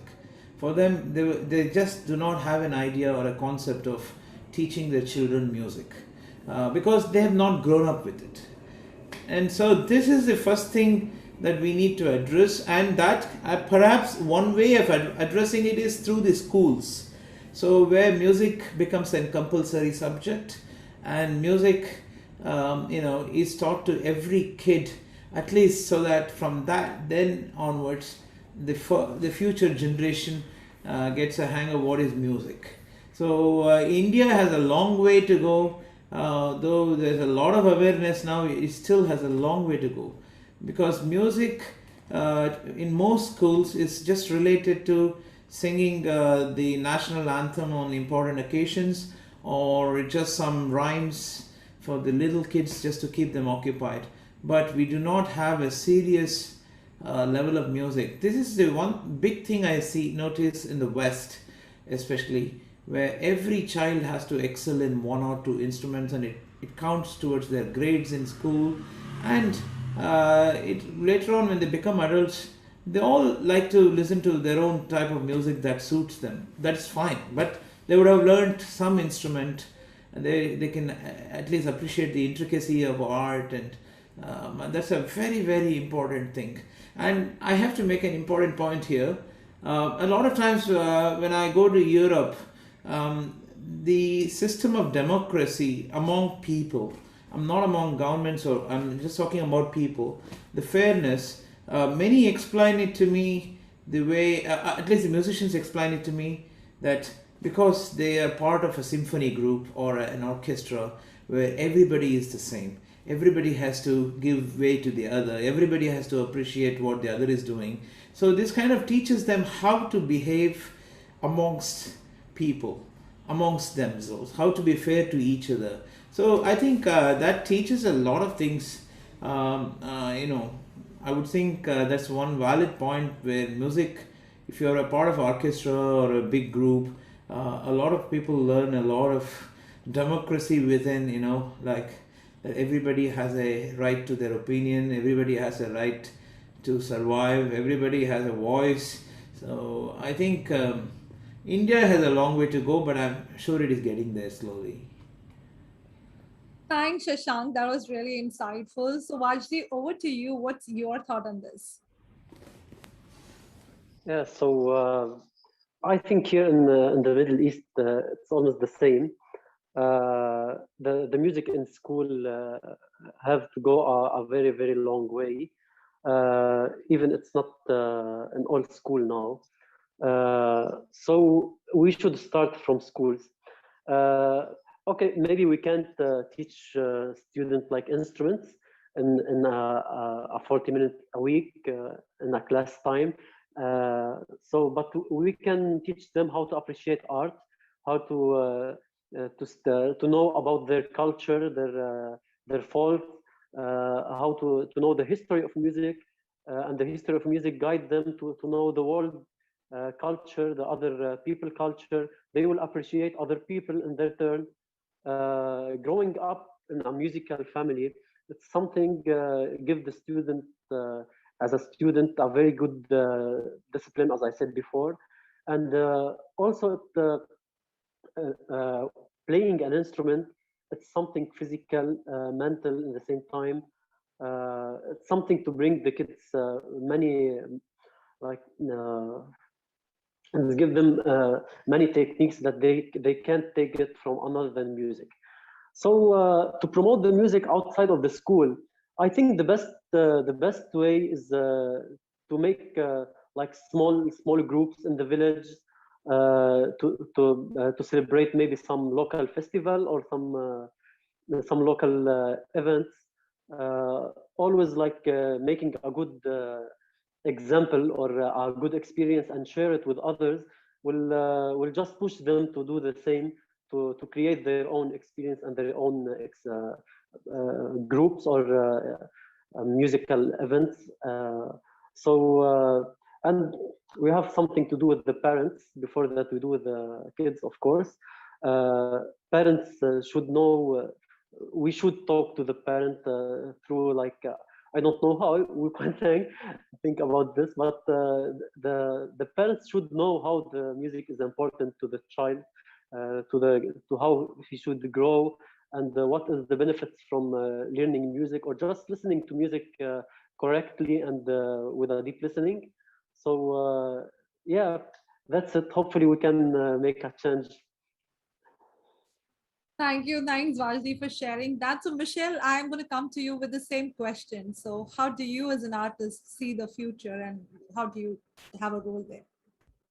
Well, in Hong Kong, we certainly have a high accessibility of instrument because like almost every student are required to pick up an instrument in school. But I think that because I don't know if we Asian thinking that they are too into examinations and competition. Very often after their music training, they will know very well about certain repertoire that is in the syllabus. But then I think they can actually explore more, as I said, when it comes to the previous question. I think that would help them to do a lot of like appreciation on different kind of music. And in our schools, we also have music lessons, and very often we are doing a singing class, but we seldom focus on music appreciation. For example, if you bring a student to a classical concert, or they may not know how to appreciate some repertoire they are not familiar with. So in school, I think teachers maybe can add in some music appreciation to the syllabus so that students can learn to appreciate music in an earlier stage. Also about parents, I very agree about the education on parents as well, because very often when you learn an music instrument, it is very important to how to practice or how to like insist to go on this musical journey. And I think parents takes a very key role here in the music education. And last but not least, it's about to curate various interesting performance and concerts in the community, and even do some outreach program that can arouse their interest. It's actually about the audience building as well. So for example, we can create some outreach music performance that is more accessible to the public. For example, some flash mob that you can actually have a taste of music even you are not a music learner. So I think there's a lot that we can do both in the school, both in parents and in the community. Thanks, Michelle, for sharing that. And I'll come to you, Emily, for your last words, summing up with everyone, along with what's your take on this for the future. Everyone has such interesting things to say. I think accessibility, like Michelle talked about, is so key. Music should never be something that only wealthier people can do and less wealthier people cannot do. And it's very important that schools provide opportunities for all children of all backgrounds to be able to either pick up an instrument or learn to sing, because the benefits of music are so huge in terms of building community, building intelligence, following rhythm, following patterns, connecting to each other. And I love how Michelle has an inclusive orchestra with kids of different abilities. For all kids, no matter what their ability or background, music is such a window to a self-expression and order and cooperation and love that it's so wonderful to hear that you have that orchestra and all the work that you're doing. I also think that sometimes when I'm with adults, I'm amazed that they're afraid to play music. If they haven't had the training, like we'll sing a song, even Happy Birthday, and they get shy and they get embarrassed. And I feel so sad because I think music needs to be something that is a human right and is an accessible thing, that you don't need to be trained to be a musician. You don't need to, have lessons necessarily, that music is just part of who we are and our expression. And the last thing is that one of my goals in schools and my work with schools is to say music is as important as mathematics. It's as Wajdi said, you can learn history through music. You can learn mathematics. You can learn language. You can learn pretty much everything you need to know. You can learn through music. And it's a medium that's sometimes more enjoyable than just sitting down and looking at patterns. If you learn it through music, it just connects to you physically, emotionally, spiritually. So I would say that accessibility is key.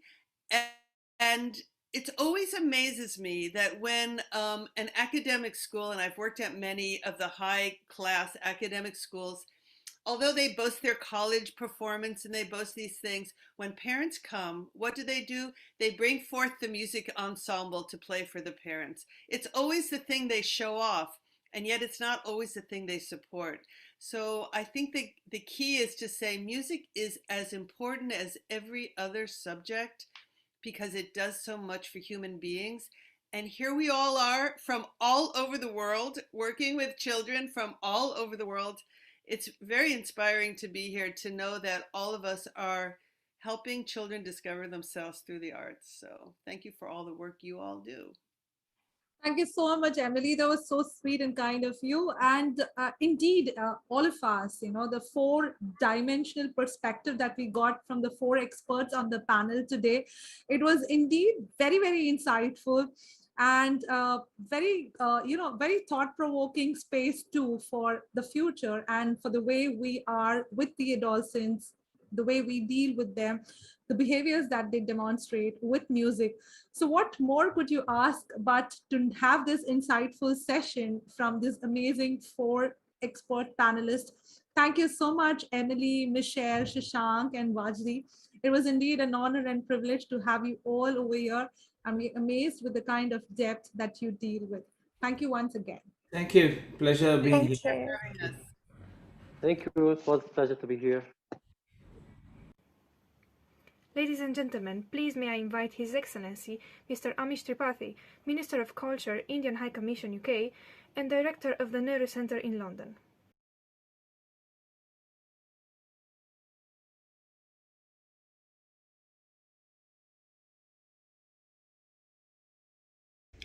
Namaste, my name is Amish Tripathi and I am the Director of the Nehru Centre. The Nehru Centre is delighted to partner with the British Carnatic Choir for the 5th World Music Conference. The focus of this conference is going to be wellness for children and adolescents through music, which is particularly relevant in these post-pandemic times. The conference will also celebrate Indian music and dedicate itself to the 75th anniversary of Indian independence. So do support the British Carnatic Choir and join and watch the 5th Annual Music Conference. Thank you.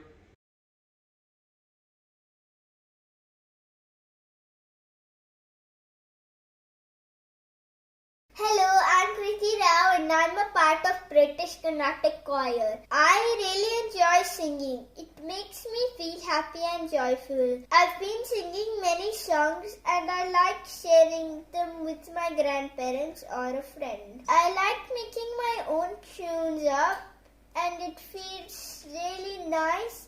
And when I learn a new song, I feel like singing more because something or the other will have a really nice bit that goes fast. And my favorite song is Rara Venu or Varali Lagana Lola. Thank you.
delighted to introduce Professor Peter Francis, Deputy Vice Chancellor at Birmingham City University.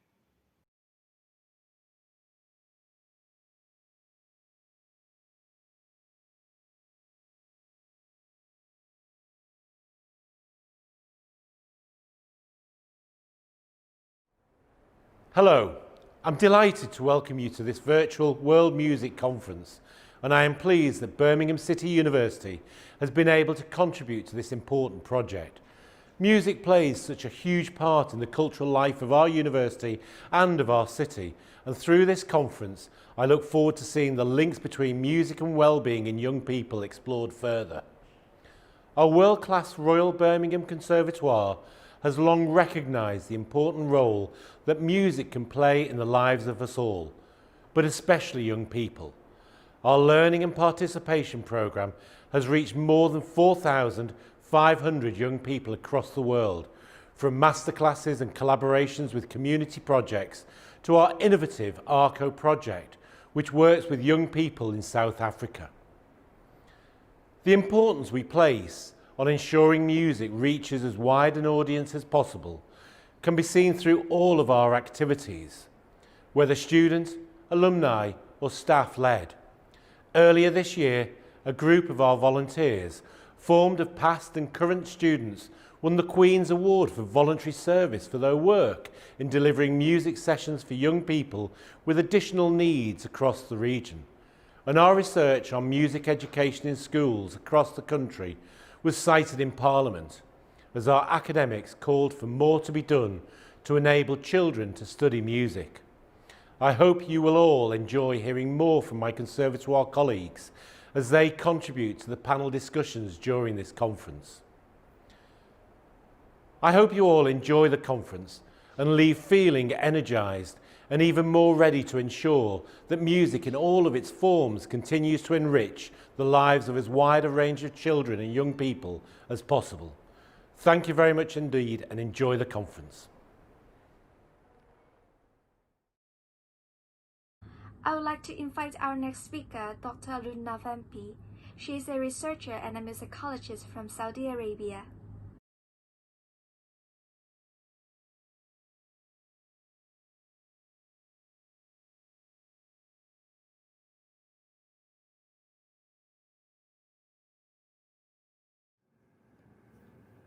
Namaste. My name is Dr. Aruna Thampi. I'm going to speak about music as a healer for postpartum depression. Postpartum depression is a mental disorder or a letdown in the behavior of a woman after childbirth. It's a very common word nowadays. The study says that postpartum depression occurs due to certain chemical changes in the body, which is related to the hormones, or the socio-physiological changes that occurs due to the close-by environment of a woman. Let's first talk about the chemical changes that occur in a woman's body after childbirth. During pregnancy, the hormones estrogen and progesterone grows gradually in the body of a woman. And this happens in a very slow process, and by the end of the gestation or by the end of pregnancy, this hormone level reaches the peak and it falls back to its pre-pregnancy stage after childbirth. And this fall of hormones occur within a span of 3 days.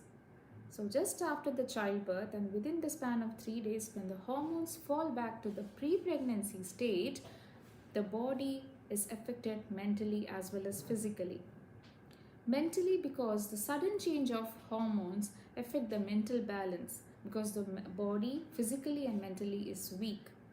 Physically, because there will be stitches, pains, feeding disabilities and many more things which are associated with the delivery. Therefore, this sudden change of hormones are considered to be the chemical reasons behind postpartum depression. Now let's discuss about the socio-physiological changes that affect a woman after childbirth. The pain associated with delivery, both C-section and normal, can affect the physical balance and make the woman weak. The feeding disability or the feeling of not being able to feed properly makes a woman weak. The no support mentally or physically from the family or near ones, relatives, or by husband makes the woman weak. These are the certain socio-physiological changes that has been assembled in a study. Postpartum depression affects every woman who undergoes childbirth. The intensity of the symptoms depends or vary depending on the mental strength or the mental balance of a woman. In some cases, the symptoms might be very complicated, very dense, whereas in some cases it is hardly noticeable. This completely depends on the mental strength of a woman. But it does happen to everyone due to this hormonal change. A woman with a strong mind, healthy body, and a strong family support hardly feels any of the postpartum symptoms, and they resolve by themselves within 3 weeks of delivery.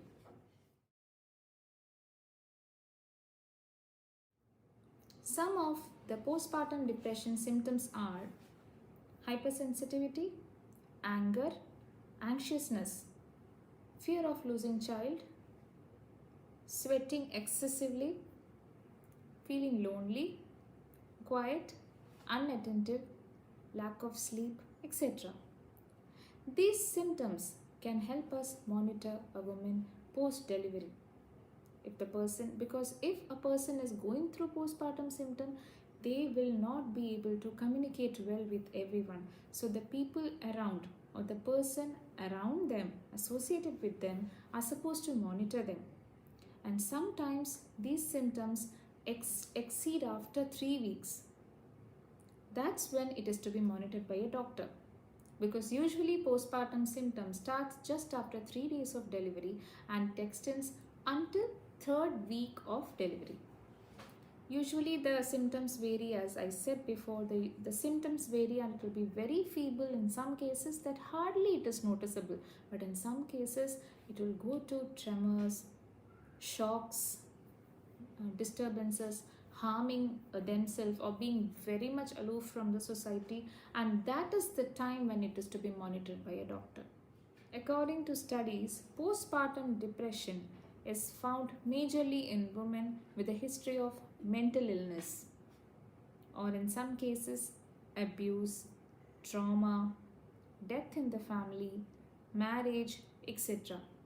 Any negative vibe which has occurred during pregnancy or before or any stage of life, they would have gone through it because their body and mental stability was better. But during this time when the physique as well as the mental strength is weak, all those pile up together to affect their behavior. There is another category of women who also faces this postpartum depression syndrome. They are the women with no mental illness history. This occurs sometimes when they have a trauma during the delivery, like a premature delivery or a death just around the childbirth time. That time also this postpartum depression can occur, but the intensity will be very less. But still there is no evidence to prove the intensity level of it. It all depends on the person because of postpartum depression is a very common word nowadays, whereas in older generations they hardly knew there were any kind of behavioral problems with a mother who has gone through childbirth. There are specific reasons why the older generations never felt they had postpartum depression. In older generations, any sort of these symptoms like anxiety, sleeplessness, anger, or any behavioral problems or anything basically different from the normal behavior were considered normal in motherhood.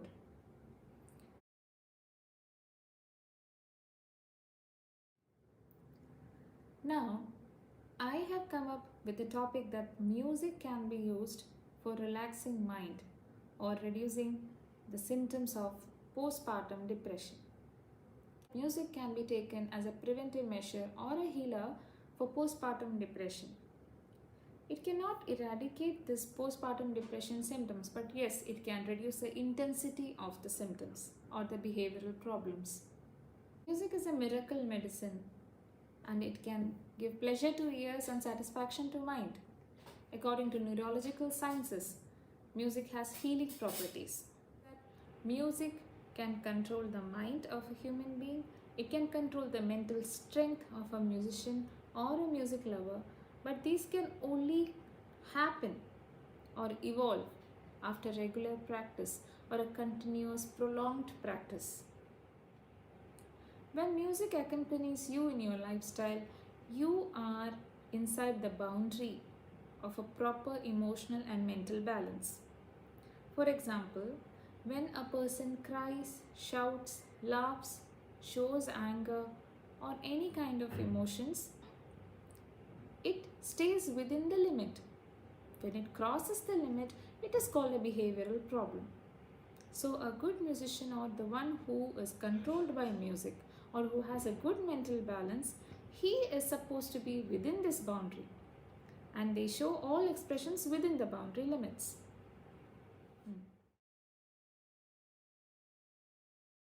Music controls the heartbeat, and it can control the senses.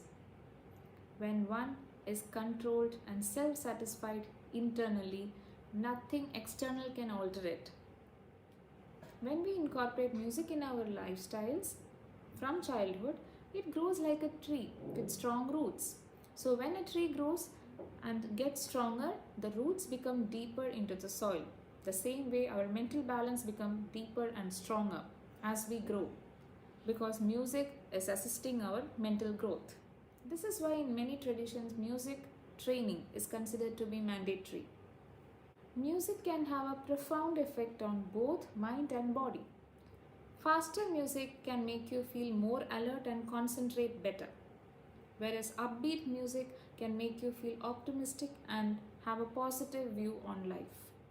A slower tempo can quiet your mind and relax your muscles, making you feel soothed while releasing the stress of the day. Music is very effective for relaxation and stress management. Current findings indicate that music around 60 beats per minute can cause the brain to synchronize with the beat, causing alpha brainwaves, that is frequency 8 to 14 hertz per second. The alpha brainwave is what is present when we are relaxed and conscious. To induce sleep, that is a delta brainwave for 5 hertz frequency, a person needs to devote 45 minutes in a relaxing position listening to calming music. According to researchers, listening to music can help in the same extent for brain functioning as a medication. Therefore, music is something that anybody can access and use it as a stress releasing tool.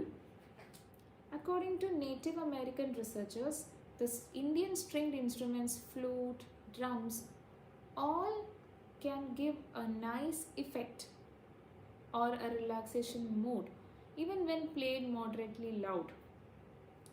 Some of the nature sounds like thunder, rain, bamboo, all these sounds can also have a good effect on your mind when mixed up or played with light jazz or classical or a very soothing music.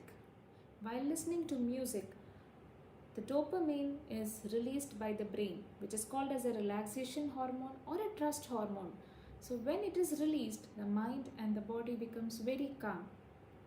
But there are certain factors which affect these kind of pleasure generating feelings. First and foremost thing, the music has to be really friendly with your mind and body. For that you need to imbibe, or you have to start learning music from childhood, which makes you familiar, which makes your brain waves familiar with the waves of music and the frequencies of music. Secondly, you should always try to listen to your light songs or light music or your favorite music when you are stressed, to relax your mind. Because a song which is not in your favorite list, or the song which has a discordant feeling, or a song which has not been liked by you but you are forcefully listening to it for 45 minutes, can give a negative effect or a negative vibe in your mind. So therefore, the first and foremost thing is that you should love music. Then only the music can start loving you. Then only music can help you relax your mind and be calm. Therefore, for postpartum depression effect, the intensity can be reduced. Therefore, postpartum depression symptoms can be reduced by music to a certain level. You cannot start randomly during that moment. You have to start this from the childhood. Why? Because music, playing musical instruments, they do help children to have an eye, brain, head, hand coordination, body and brain coordination. So therefore, starting from the childhood, music can help you control your mind, even in drastic situations or in a pleasure situation. In both cases, the music will make you balanced. So you will not be highly expressive and you will not be under expressive. Therefore, using music as a lifestyle skill can definitely help you handle any sort of depression. Not only postpartum depression, any sort of depression can be handled easily without any sort of behavioral disorders which may be lifelong. So I request everyone to start using music as a medication by listening to good music, listening to good instrumental music, or playing instrument or singing. Because music can never give you any sort of harm, it can only reduce the stress level and will balance your frequencies of brainwave. So I request everyone to introduce music into your lives from childhood and make your life very calm and controlled. Namaste.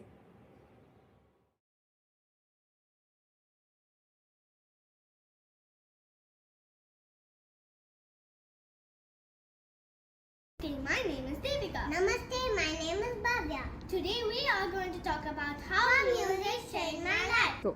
To me, music is a great source of comfort. Whenever I feel sad or my mommy and my daddy scold me, I will always listen to songs or I will dance my favorite song I like. It helps in elevating my mood instantly. Music has been increasing my body's coordination with my mind. Whenever I put talam, I learn to concentrate my both talam and my music. In this way, music has been increasing concentration and focus. After I started learning music, my logical thinking go a different level. I started thinking in more creative ways. More out of the box ideas started coming to my mind. Knowingly or unknowingly, music is an inevitable part of every human's life. There is music in nature itself, like birds chirping, river flowing, wind blowing. Everything got its own rhythm and music. Music is universal, loved by each and all. Namaste, thank you.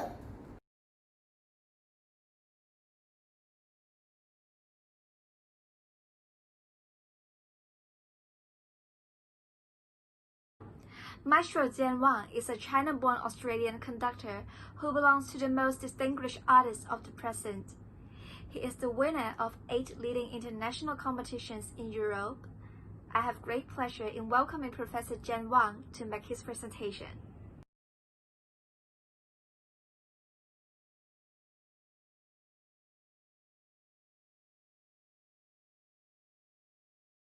I'm very happy to get this opportunity to talking with you about this very interesting subject about conducting education. We know today's society are very, very different than a couple of hundred years ago, when the conductor's job just started. We know in the history, the first conductor, which we call conductor, is Lully from Paris. And of course, he's the court Kapellmeister for the French king. And same as Joseph Haydn, he was the Kapellmeister for Esterházy in Austria. And like Salieri in Vienna.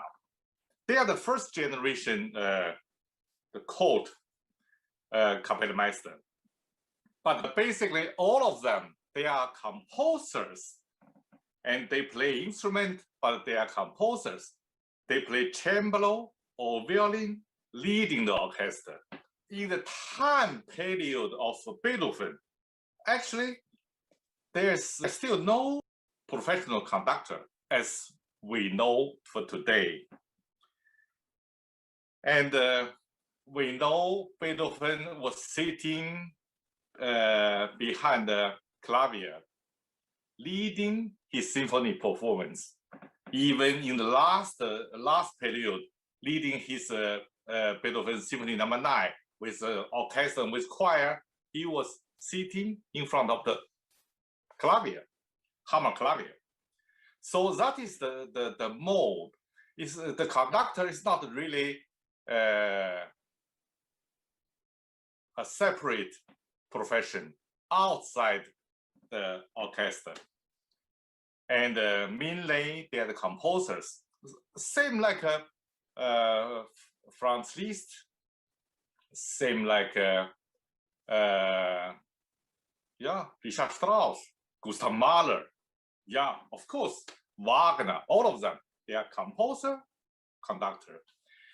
And in that time, the conductor is in the natural way grow up from the music life as composer or as a solist. And because they needed a solist as a piano solist, piano player, or as violin player leading the orchestra. And we know as the first conductor in the history is Mendelssohn, because he used some kind of conducting button, but it's not really button. It's a music paper formed together with a long row. So like a button, he used that one. And that is, if I'm not wrong, I think that's called sofa. And that is the start of the conducting's button. Of course, somebody says the big wooden stick, which Lully used, is the first button. Okay, anyway, Mendelssohn is the first guy, and later, many not so successful composer change their mind. They become the first generation conductor. We know like Furtwängler himself was a composer, and Cosima Wagner's first husband was a great conductor. But when he met Wagner, he knows that he cannot compete him as a composer. He become a professional conductor, and even he sacrificed his wife, and his wife become the wife of Wagner. In that time, the conductors is really grow up with the natural way in the music life. The first generation, like von Bülow, Nikisch, and they developed really the professional skills of conducting. Okay, made the first foundation. And the same tradition is until today, actually. And we know somebody is really great, made huge success, both as composer and as conductor. Same as the time Mozart, Haydn. And Gustav Mahler is one of them. And as conductor, he's one of the most great conductor in the history. As composer, of course, also. And later, in our time, Leonard Bernstein is also one great composer and great conductor. Boulez, and there are many more. And but with the time, the professional education start. So more and more, the education separate from the natural way of growing up conductor. That is the conservatorium education. At the beginning, composer's education and the conducting education is together in the same department with same professor, study the same things. And very late, the conducting education is separate from the composer. And actually, even when Karajan was studying conducting in Salzburg, the real education of conducting was not really exist. And he was more or less learned by himself, learned by him, by some great Kapellmeister. And the education as today, what we know, even not exist in Karajan's time. Okay, but with the social developing, more and more students come to study the music, and the level getting higher and higher. So the conservatorium was forced to separate these two different kinds of education, conducting education and the composer's education. One of the practical reasons the concert hall is getting bigger and bigger because the social developing, the Bürgertum getting bigger and bigger.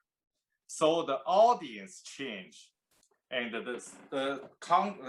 the people got more money to enjoy life, enjoy music, and they come to concert hall. The concert hall is bigger, and the orchestra is bigger. In all this developing, need special kind of skills. So that is the real reason the art of conducting developing to a new profession. Okay, the trouble is, okay, the good part is they get very good skills and much more professional, much more clear, much more system education. But the trouble is they are cut away from the natural grow-up process. So in the early time, you must be a very good instrumentalist. You must be some kind of piano soloist or violin soloist. And you compose also. Your music is welcomed by the audience. So you might got a chance to become conductor. The second possibility is you are the great pianist, and you use your piano help the singer in the opera house. So maybe when you are young, you're assistant of the Kapellmeister, you help the singer to learn opera, and one day you become the opera conductor. And that is the second possibility. But with the modern education, the education process is much faster, much shorter, and the education system allows more students come in to study conducting.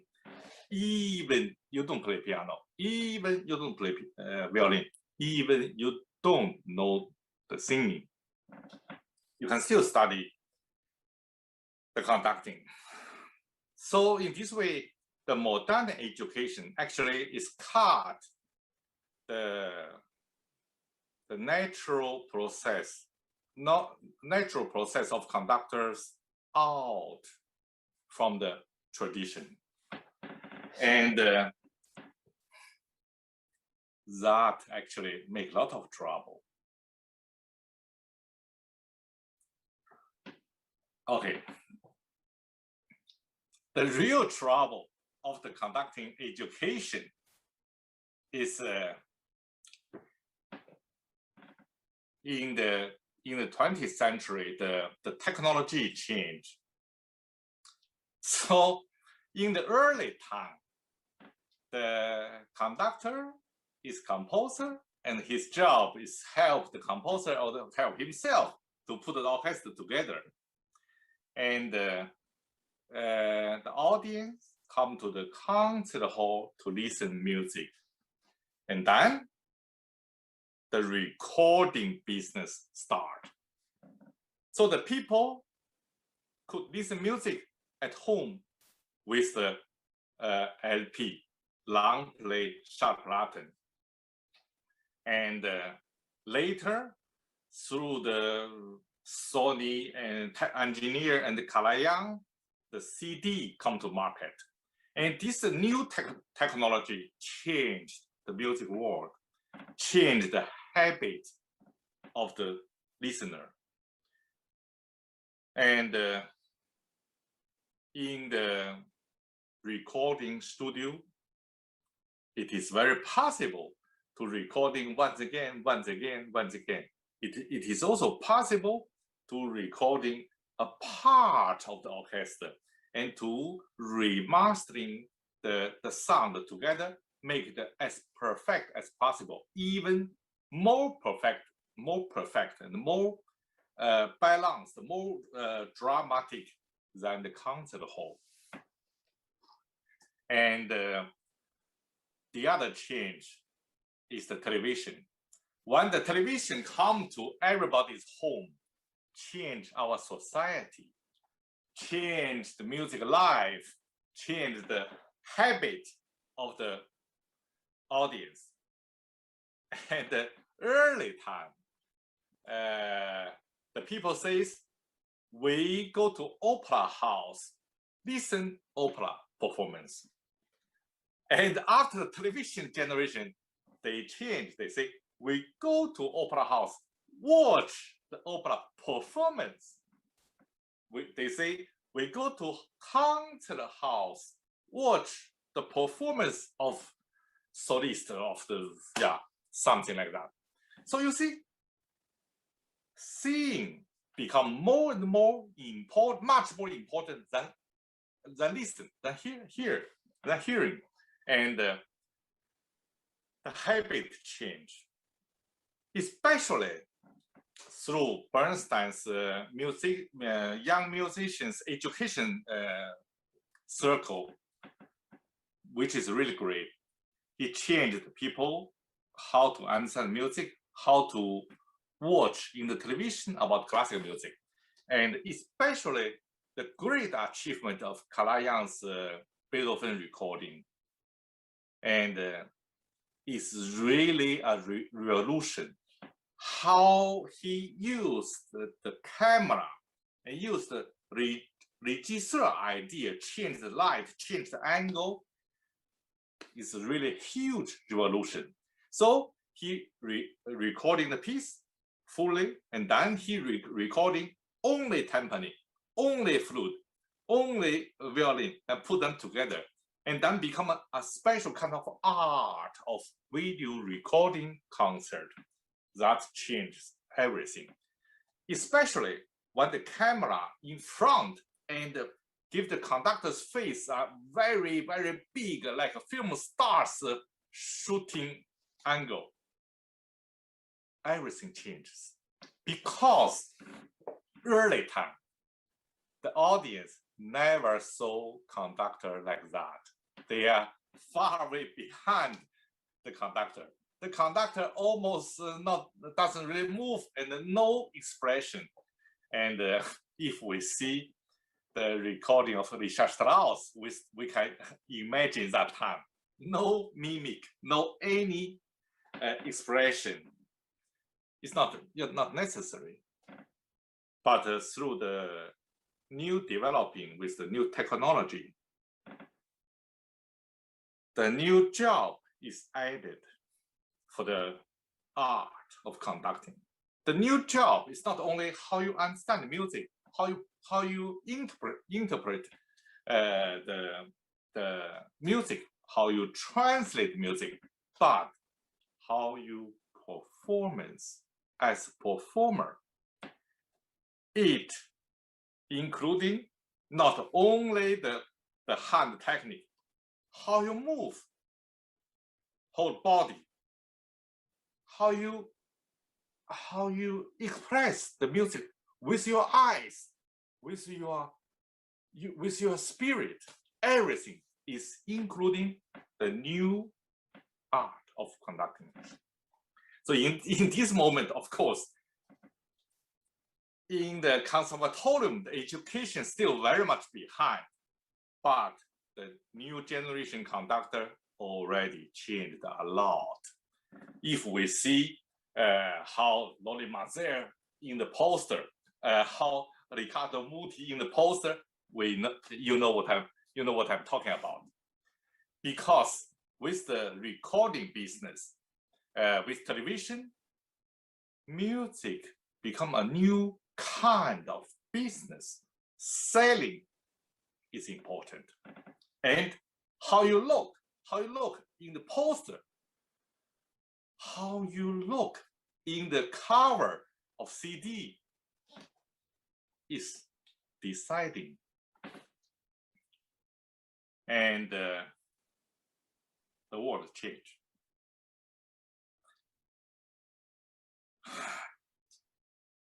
Of course, there are a lot of great things. More people get the chance to listen to music, and music reached more and more people than any time before through the radio, through the recording. And a young boy, it's possible to listen Karajan from Beijing or from Tokyo, from Moscow. He doesn't need to travel to Europe.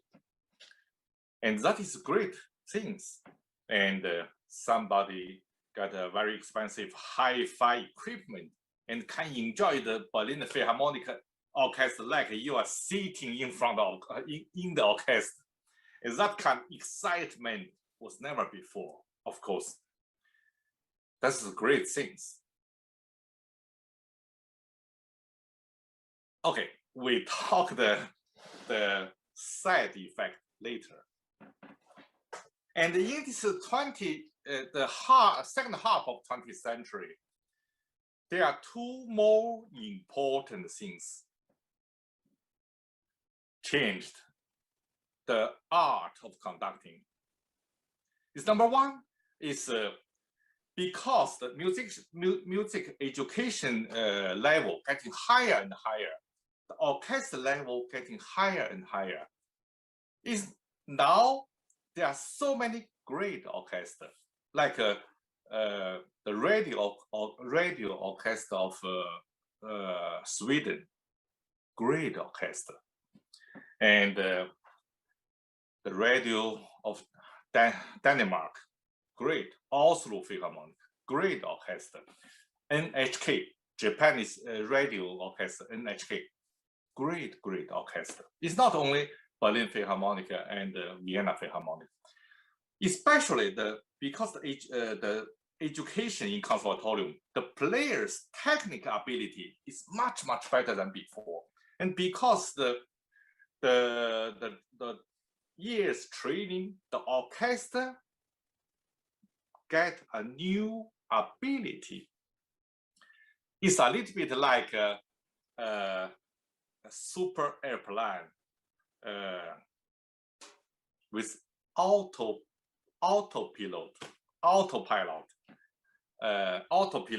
technique. So the pilot push one button and the airplane can start and the landing and can find its own way. That is not possible before. And now, today's orchestra in many repertoires is also very much possible like that. So they are not really depending on conductor's technique, the tempo, the upbeat, the gesture for the solist. They don't really need. Even they can do the ritardando and the tempo change by themselves. And of course, it's only in certain kind of repertoire. So in this moment, you know, the orchestra is not that kind of depending on conductors. One side, it demanding conductor with another level, spirit or artistic level. But the other side, give a young conductors, the show conductors, the show master conductors, the dancer conductor, the acting conductor, the imitate conductor, opportunity to become professional conductors. That is the bad part. And in the second half of the whole world, the democratic society developing a lot and more. Of course, this democratic movement is also in the symphony orchestra, also in the business. And today, the orchestra musician has got such big power to join all of the decision. It was never before in the music history, but now they have it. And the orchestra union with a huge power, even they can start argue with Maestro Kalayan. So with this kind of power, conductors' position changed.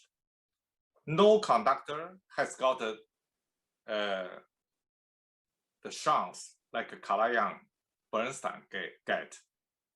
And orchestra not accept the dictator kind of conductor. They don't like very serious father type conductor. They don't like trainer, educator conductor. They are very much like a easy, friendly conductor. And so in this situation, in this case, in this time, many orchestras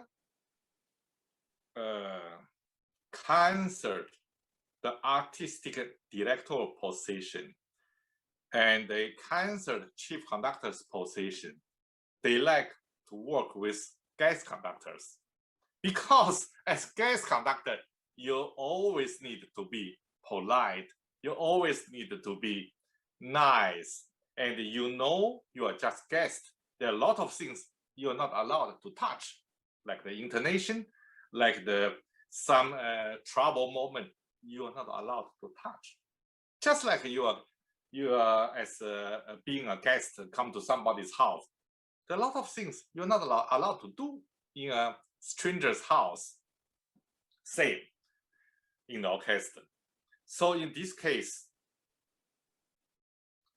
the polite and distanced music making is the only way for keeping the concert life running. Of course, in this case, the quality of the conductor is very, very much changed. And so you see, with the marketing, media, with the business, with the television, movie, internet, and with the new democracy developing or misunderstanding of democracy, and with the high developed technique, the music world very much changed, and the art of conducting also very much changed. We are faced to a new time. We are faced to a new turning point. And where shall we go? And how should we developing? Yes, I'm working on it. I write all these things in my book, and in my new book, The Art of Conducting.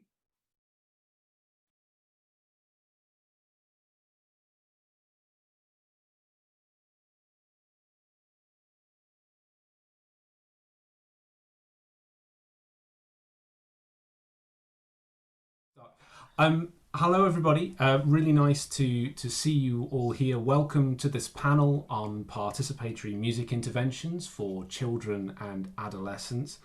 I'm absolutely delighted to have such a distinguished panel from all around the world, working in lots of different contexts and settings and across different disciplines as well. I'm sure we're going to have a really, really interesting discussion. But before we move into the discussion itself, I'd like to invite each of our panelists to say a little bit about themselves. So, I mean, first of all, my name's Adam Whitaker. I am the head of pedagogy at Royal Birmingham Conservatoire. I work on lots of music education projects in the UK and internationally too. It's really great to be moderating this panel.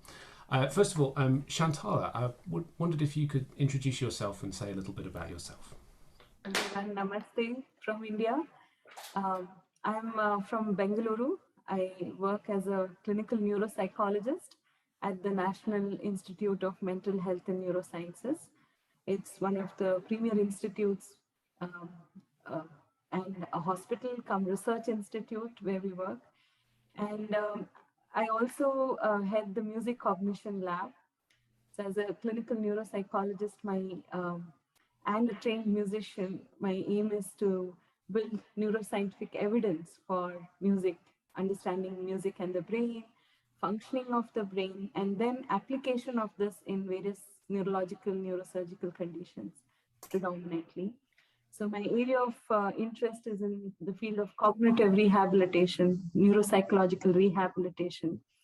And I am working towards building scientific work for using Indian music or components of music in a more, in helping patients recover from their clinical conditions and consequence of injury to the brain. Yeah.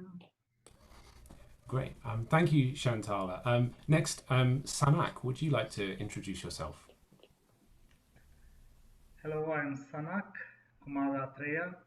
I'm from Bangalore, India. We work with an organization, Swarak Shema Foundation. We are into basically Indian music therapy.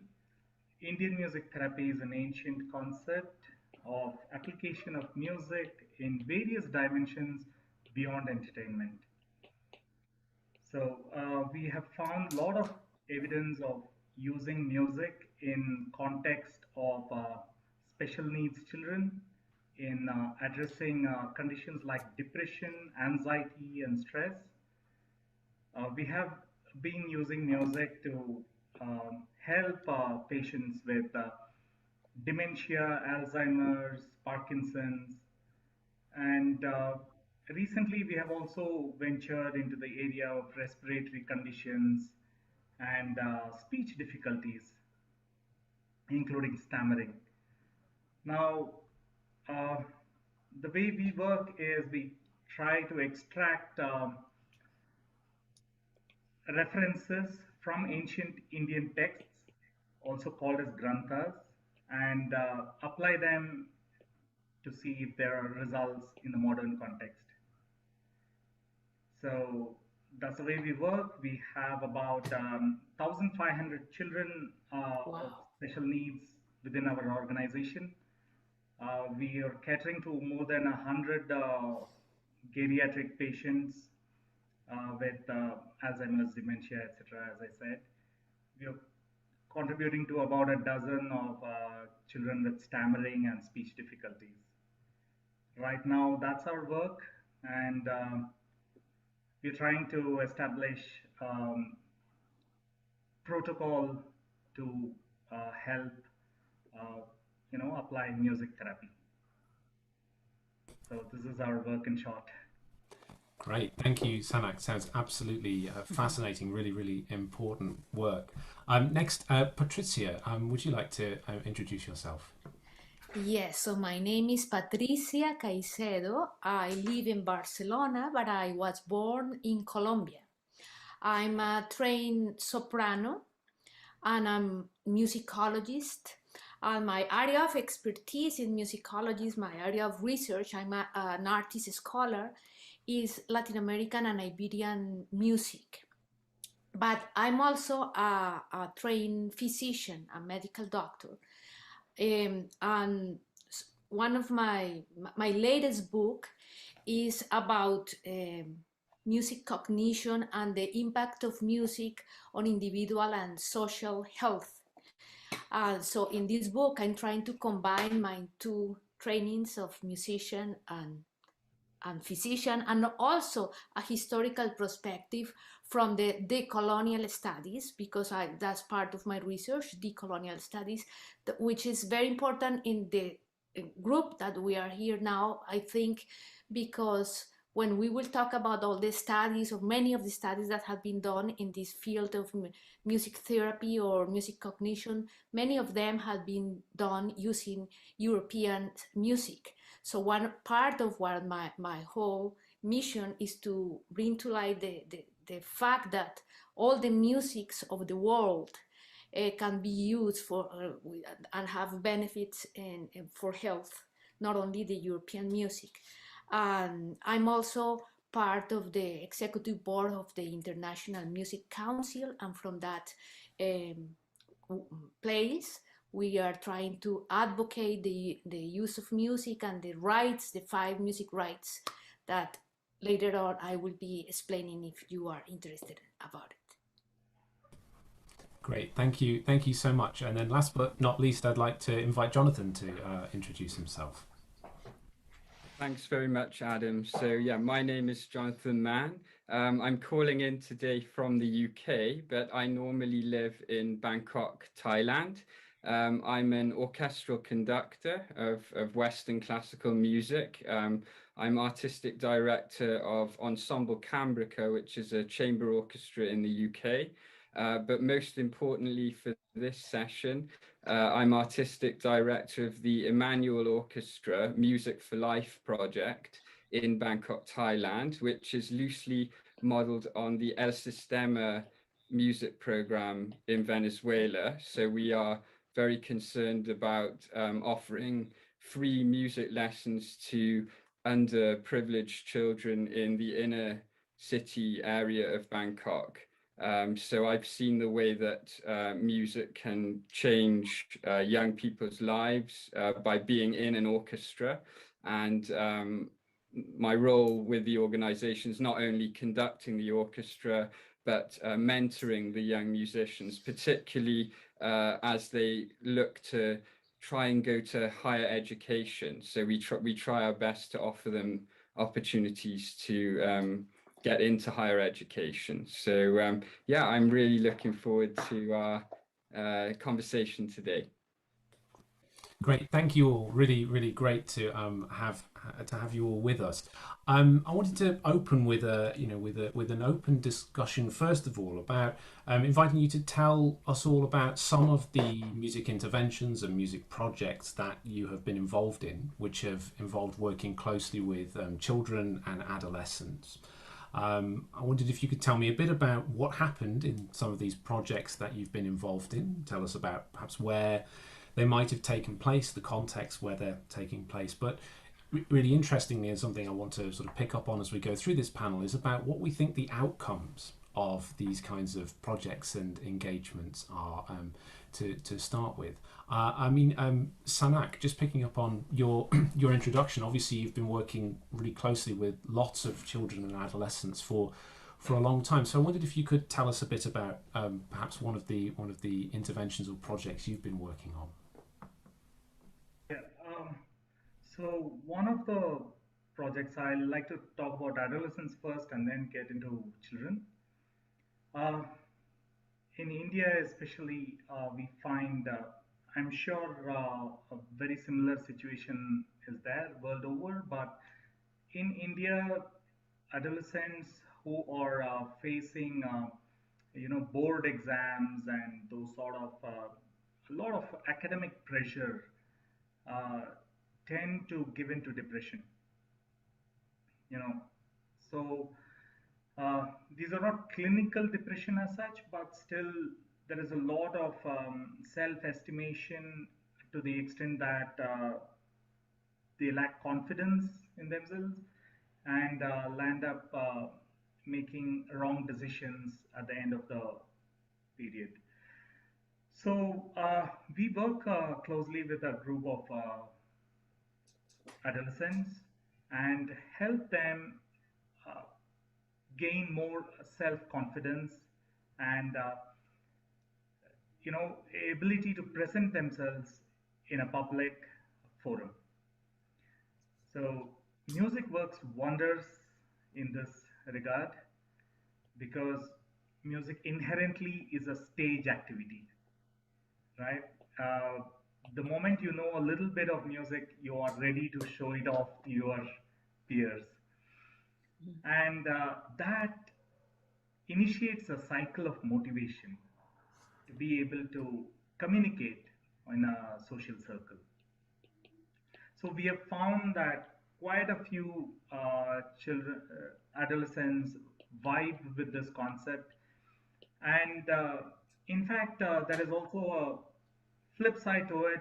We tend to believe that it is this aspect of music that attracts them into genres that are also associated with unfortunate habits. I'm sure Dr. Shantala agrees.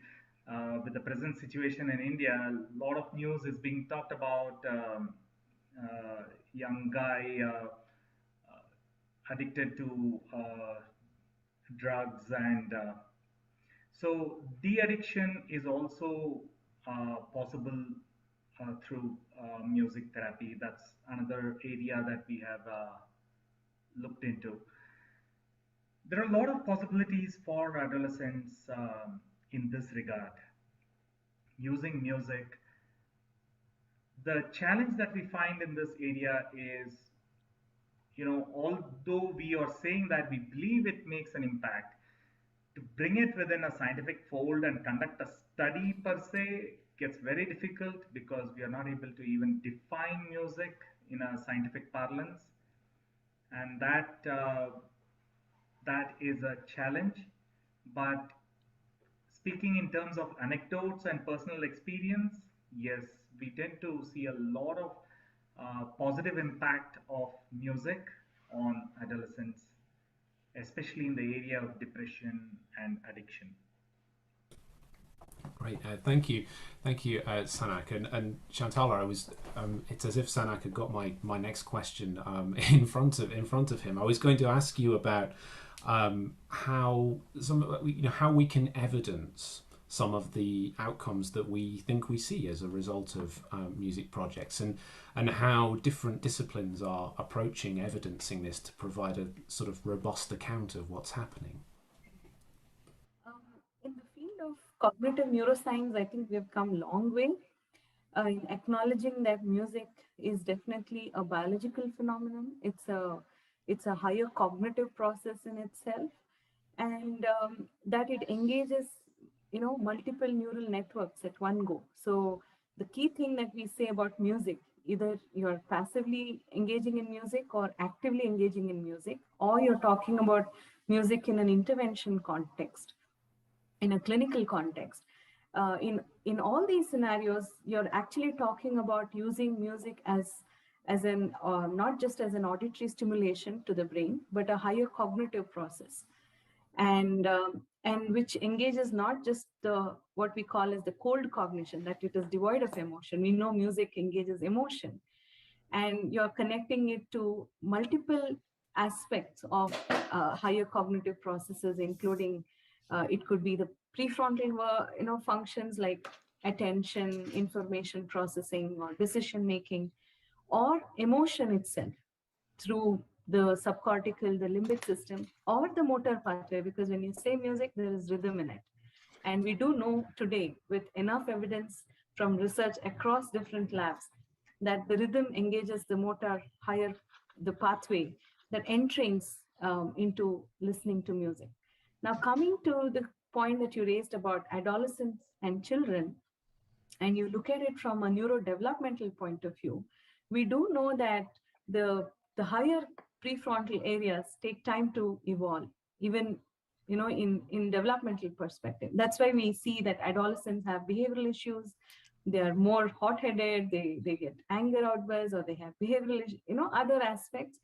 But music can also engage them. We do know that music is one such form that connects and binds people, and even helps adolescents form cliques in groups and togetherness. So music has an important role to play, undoubtedly, in the real life situation. But if you're asking about from the scientific point of view in terms of the outcome variables and what kind of research we are looking at, it again depends on how you're approaching the research question. So for example, being in a hospital setup, my work is looking at children who have learning disability. So if I were to think of a music-based intervention with children with learning disability, the first question I have to answer is, what kind of musical component deficits do these children have in addition to language deficits? Having known that music and language share some of the neural correlates in the brain, they do have unique pathways, that means unique representations in the brain areas, but they also have some shared neural substrates. And a lot of research today is talking about rhythm perception or prosody, for example, or rhythmic contour and meter perception or beat perception closely associated with language processing, syntactical processing. So today, research in the field of neuroscience has gone to that level of asking very specific questions. Accordingly, you will think of your outcome variables. So in my lab, my PhD student and I, we are looking at currently an ongoing study. What is the nature of music and rhythm perception deficits in children who have been diagnosed with learning disability? And then comes the intervention part. And also looking at, can we use music as a method to evaluate or at-risk children who might develop language difficulties in future? That's one thing. The other thing we are looking at is healthy and unhealthy usage of music. So we have enough evidence now if there are unhealthy ways of using music which could propel or force adolescents to push them into maladaptive way of adapting to the environment, to stress or to depression or to other forms. And we have now done a study. It's not only specific to adolescents. We have had adults also in that study, where people who are at risk for depression, their listening behavior is quite different from those who do not have any signs of depression or any signs of at risk for depression. So method of listening, mode of listening can also be an indicator.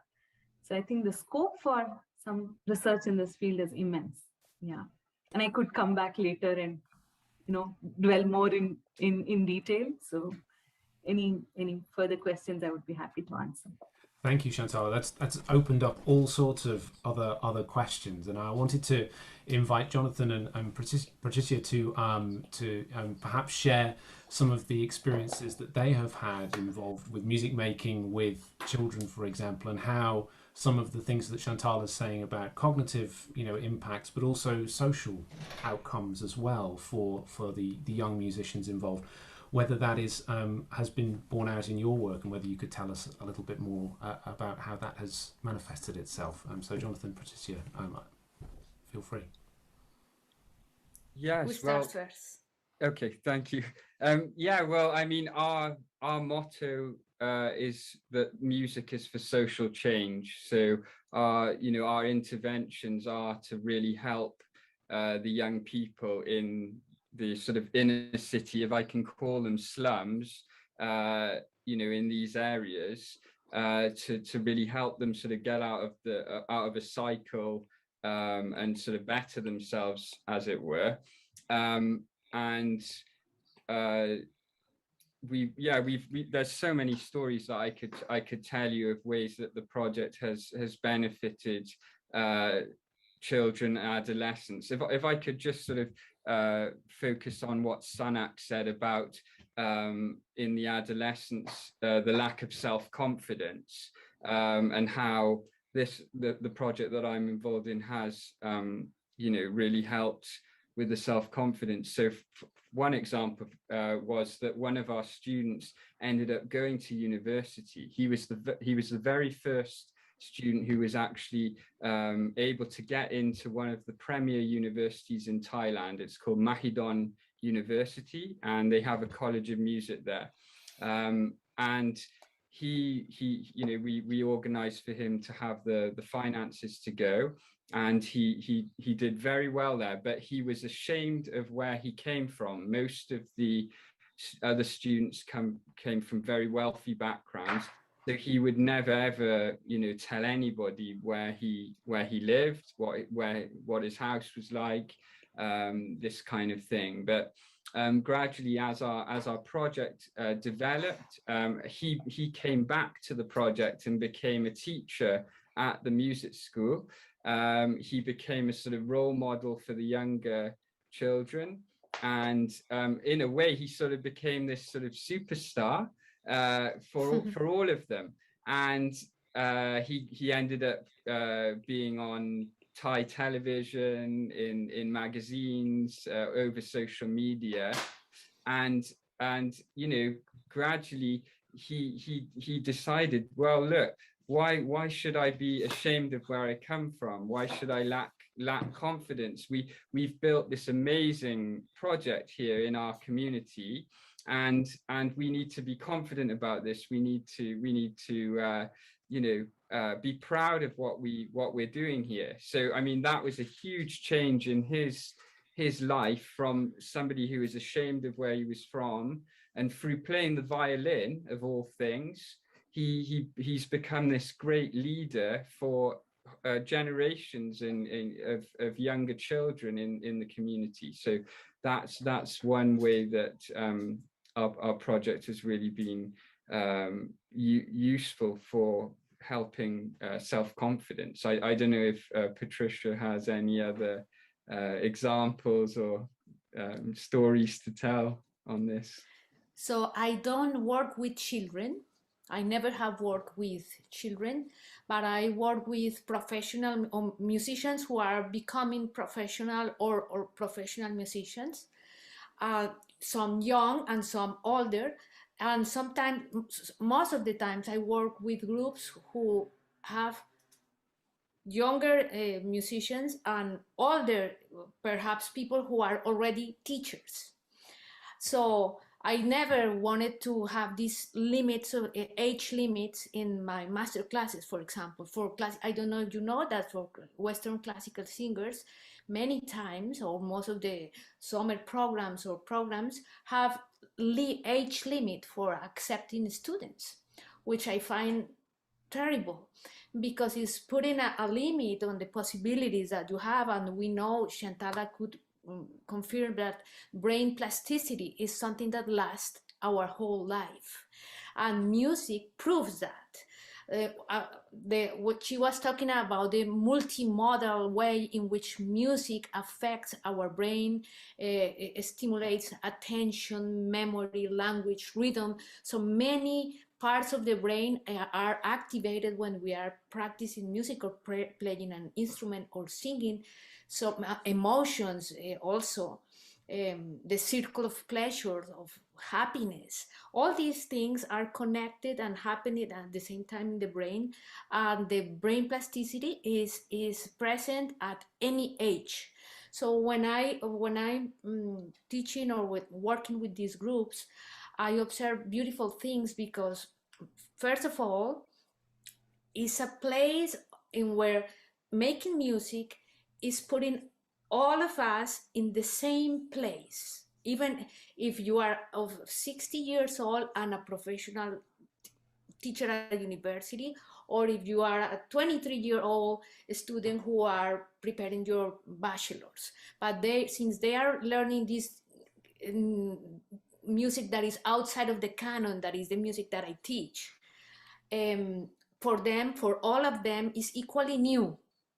So they all are experimenting, exploring, and way explore at the same time they are learning the music and acquiring the diction skills and the technical skills for projecting the voice, for example. They are experimenting with their own identity, and this is something that is for me very key and very important, because when all of the students who have come I have a festival. It's called the Barcelona Festival of Song that it's next year is reaching its 18th year. So all the people who come to this festival, they are interested in this repertoire that is obscure or exotic, that is the Latin American and Iberian art song repertoire. They are already Western classical singers who are looking to learn a new repertoire, something, new language, new ways of expressing, different performance practice, use of the body, ways of embodying the music that are different. So for them, approaching this music is exploring new ways of expressing their own, as I mentioned, identity, expressing themselves, discovering new areas of their own self.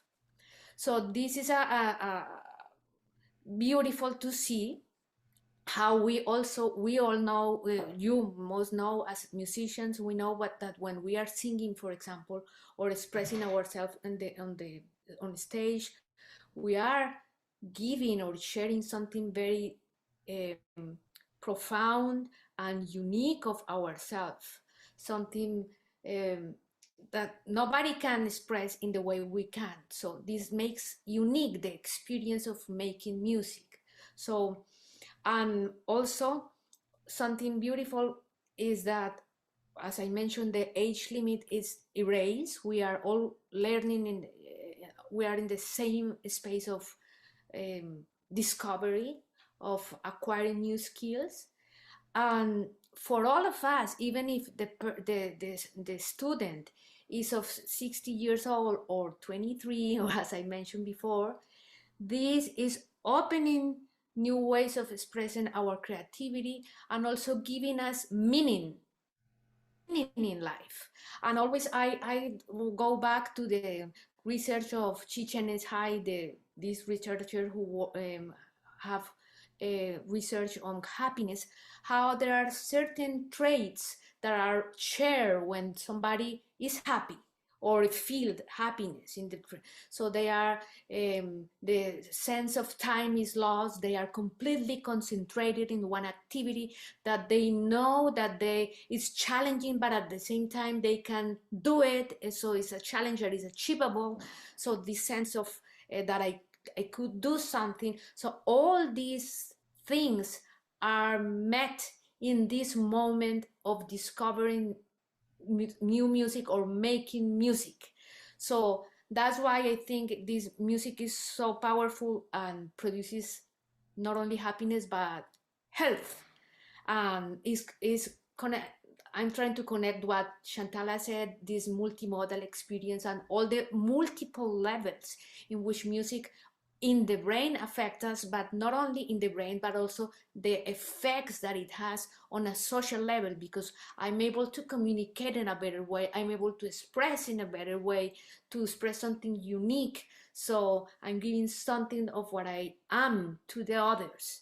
So this is what I observe in the festival and what I observe in my own self when I'm making music on stage, because in my own personal experience as a musician, music gave me the possibility of communicating with others. I was a profoundly shy person with very limited social abilities when I was a child.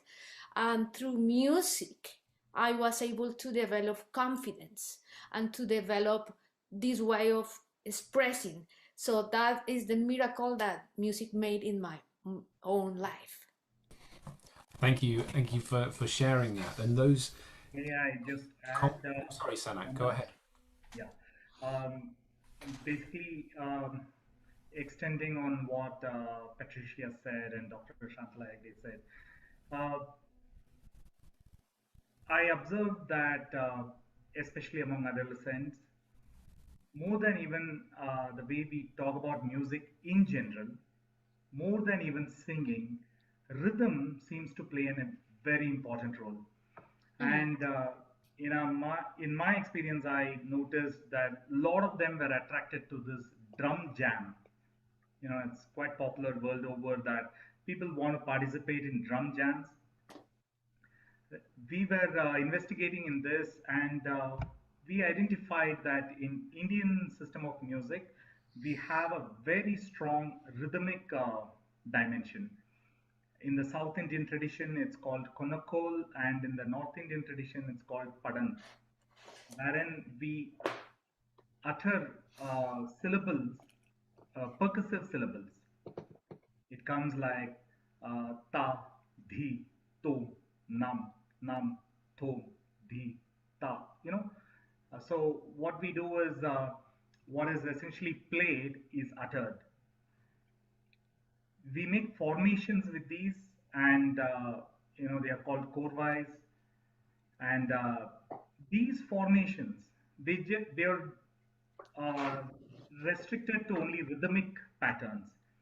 They do not have an element of tonality or tune or any of those shruti-based, harmonics to them. They are only time-based compositions. But they tend to have such an attraction for the adolescents and youngsters in particular. And they work as a therapy, they work miraculously. We get very good and quick results.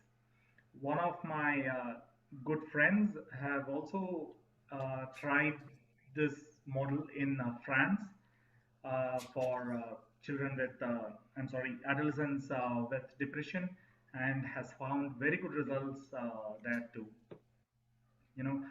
We can teach phrases of these rhythmic compositions, and it's very exciting to present them and engage with those sort of compositions, and we get very good results in terms of developing one's confidence. As a corollary, I also noticed that Dr. Chandler talked about rhythm perception.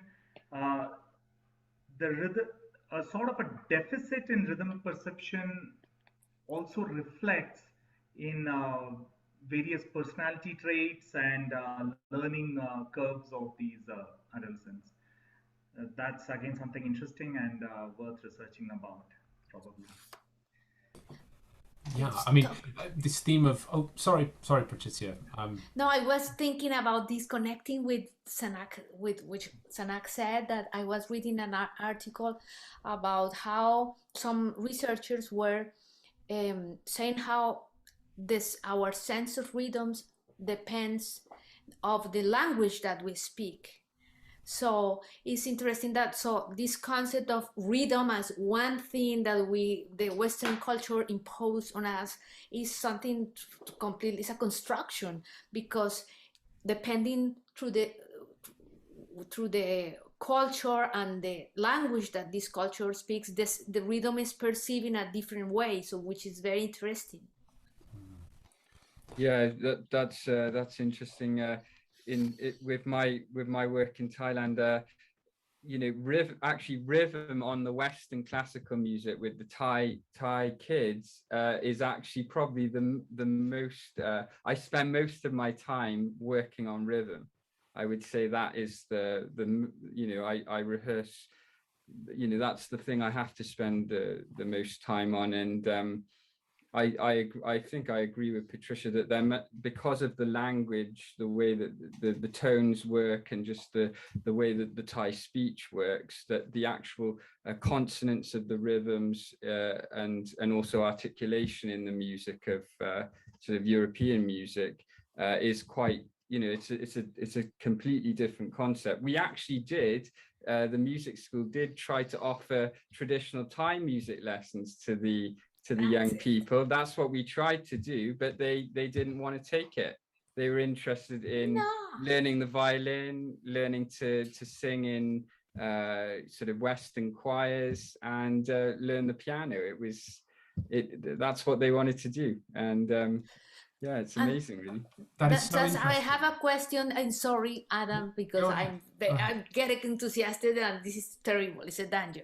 So I was thinking, if we, especially the group of us, that we are coming from different cultures of the world, which is great, we have some responsibility to attempt to decolonize music and music education, because how could be that we are perpetuating this Eurocentric model, continuing with a canon that is a fabrication, is a narrative created in the 18th and 19th centuries from the centers of power, and knowing that there are other musics equally valuable, equally important for our development, with equal effects on our health. So the question would be, why to try to teach and hardly learn the rhythms of the Western music when you have embodied your culture through the music of your own culture? And why not to stimulate that? This is a question I have for all of you.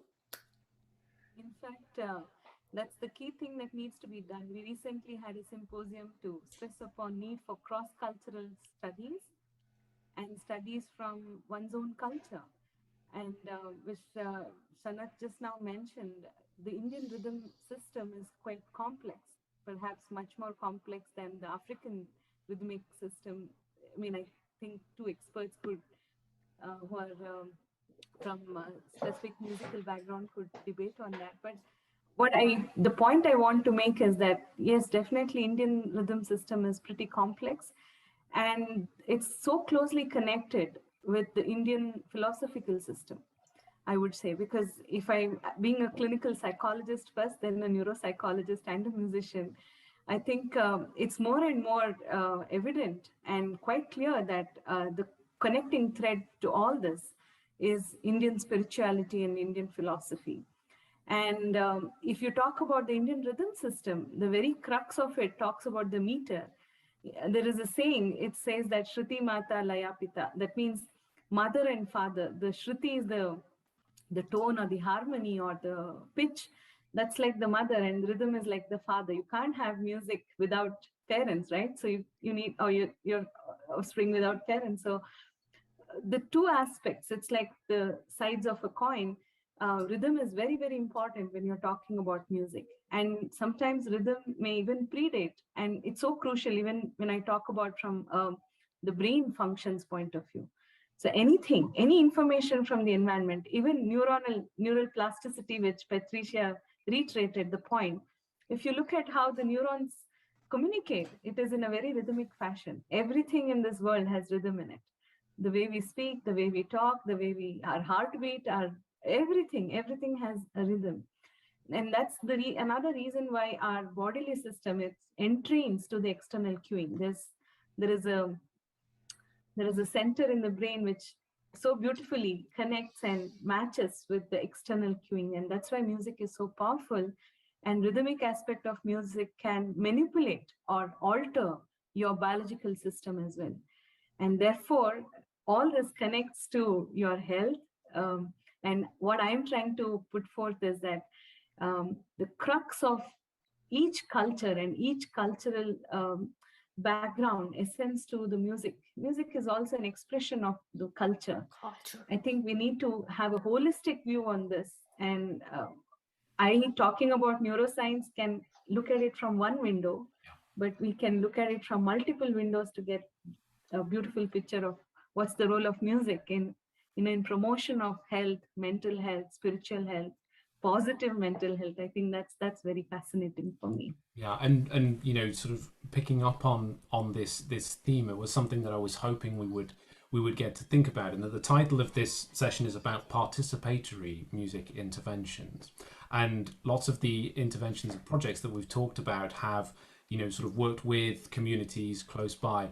I'm wondering how we avoid imposing a pre-existing agenda on something, and that causing a clash with local musical cultures, and actually how some of the projects that we support interact with those local musical cultures. Thinking about notions of participation, as in who is participating. Is it the young musicians? Is it the wider society, etc.? I mean, Jonathan, it was interesting you mentioned about your experience. I wondered if you could perhaps expand on that a little bit. Yeah, no, I kind of opened a can of worms, I think, with that, but it's a really important topic. So the music school in Bangkok, it was actually started just over 20 years ago, and Emmanuel Music School, you know, it was actually it was the wife of a Norwegian Lutheran minister who went out into the community and just started to ask the children if they wanted to learn music. These Norwegian missionaries, they actually spent at least 1 or 2 years learning the language. They were obsessed with music, and they learned how to play traditional Thai music. So they went into the communities and they offered lessons, free lessons in traditional Thai instruments, traditional Thai music to the children in the community. But nobody wanted to do it. Nobody wanted to take it up. Now, a question you could ask is, did they really want to learn from these missionaries their music? There's a good question. But so it didn't work. So they offered Suzuki method violin. That was what they offered, and that was taken up. So in that context, you know, you can argue that they weren't imposing it on this community. You know, that was not their intention. They opened it up, that it was very open, and people did want to actually, you know, the children did want to learn to play the violin.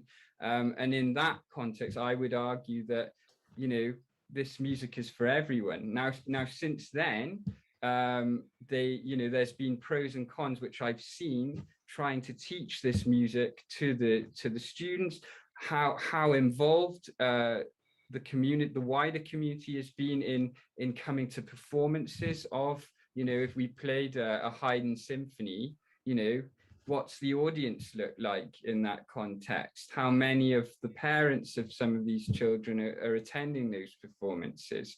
Actually, it's been very positive that a lot of parents attend these performances. And what's been amazing is that we have seen in Thailand being quite, you know, there's a big gap between the rich and the poor. We've seen our performances having sort of ambassadors from the different embassies attending, sitting alongside the parents of these children, listening to them perform a Haydn symphony. You know, I mean, I could keep going, and then questions are going to start ticking in everybody's heads. But you know, I mean, then there are challenges in actually teaching the music, because I think that just language and immersion in another culture, trying to understand how to play a Haydn symphony is, you know, it's to feel a Haydn symphony in that way. But then we'll play traditional Thai music arranged for string orchestra, or Thai pop music arranged for orchestra, and they bring a completely different energy to that.